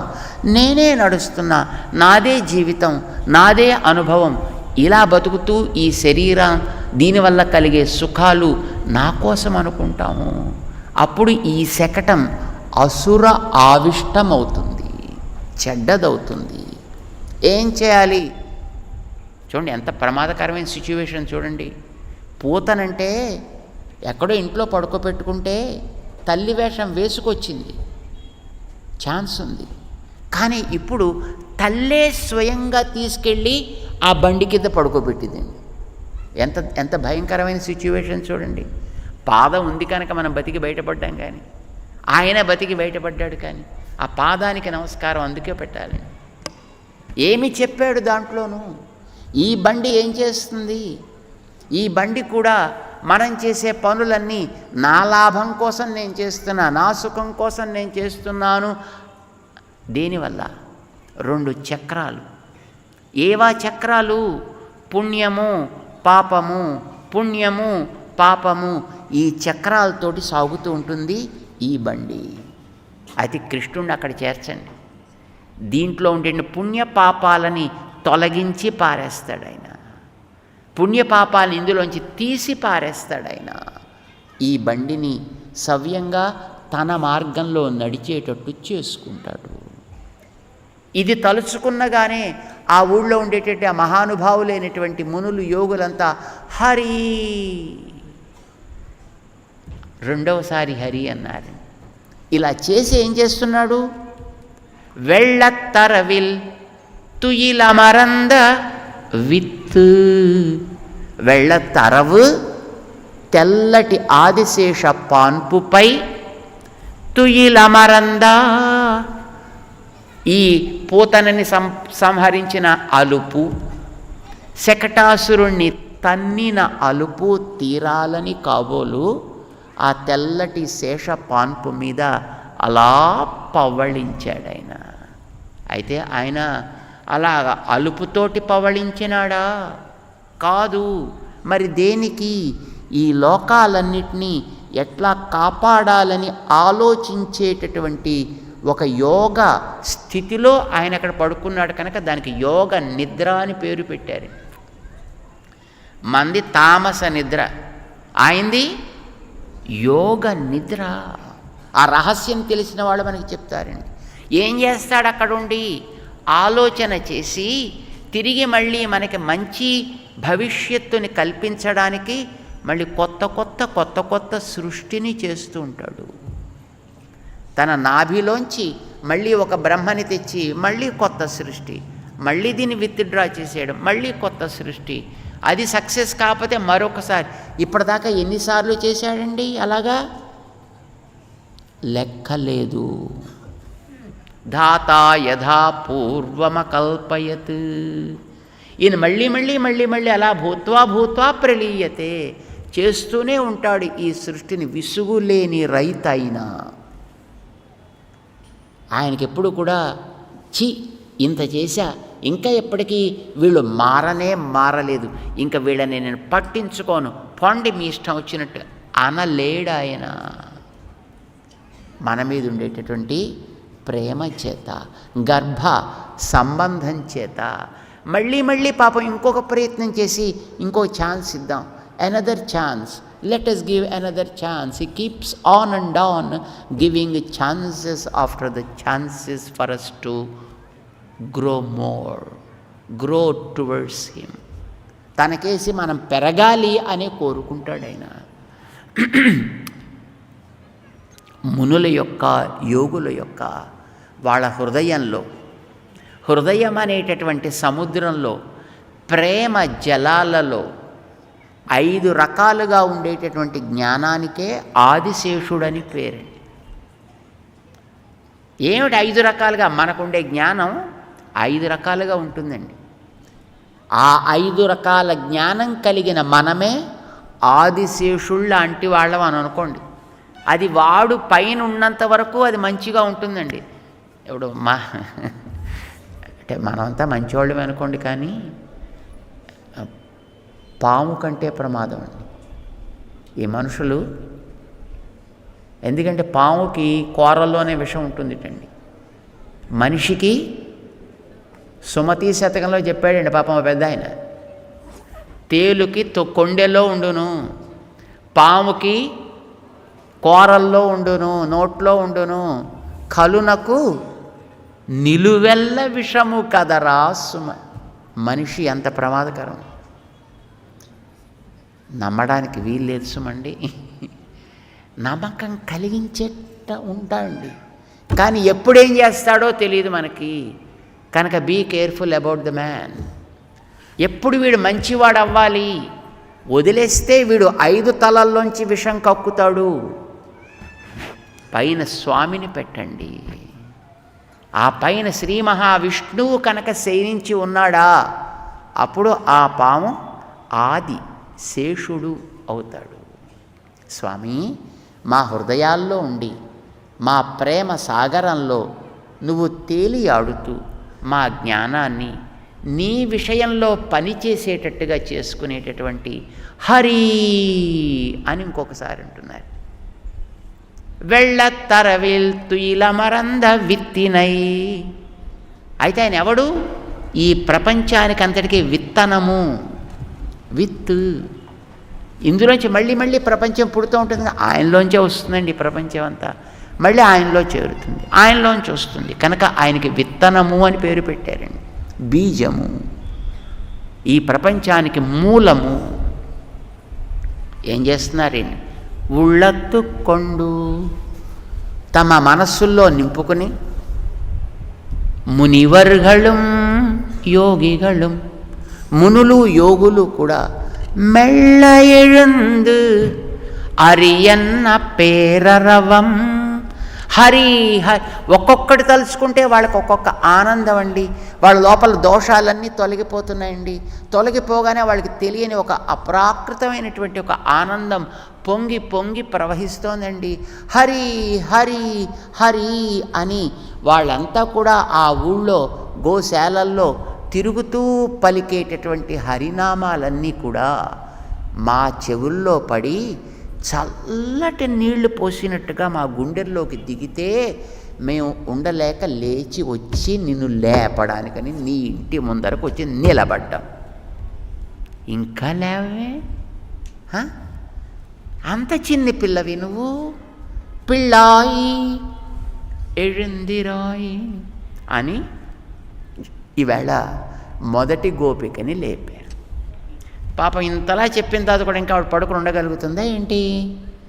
లేచి వచ్చి వీళ్ళతో పాటు ఆవిడ చేరిందన్నమాట. అమ్మాయ, ఎప్పటికైనా వచ్చావు, సంతోషం, పద, మనకి టైం అవుతుంది. తెల్లవారకుండా కృష్ణుడు రమ్మని చెప్పాడు మన అందరినీ. మరి నువ్వు లేట్ చేస్తే ఎట్లాగా?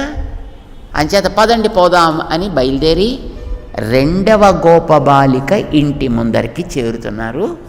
రేపు 2వ గోపికని లేపుతారు.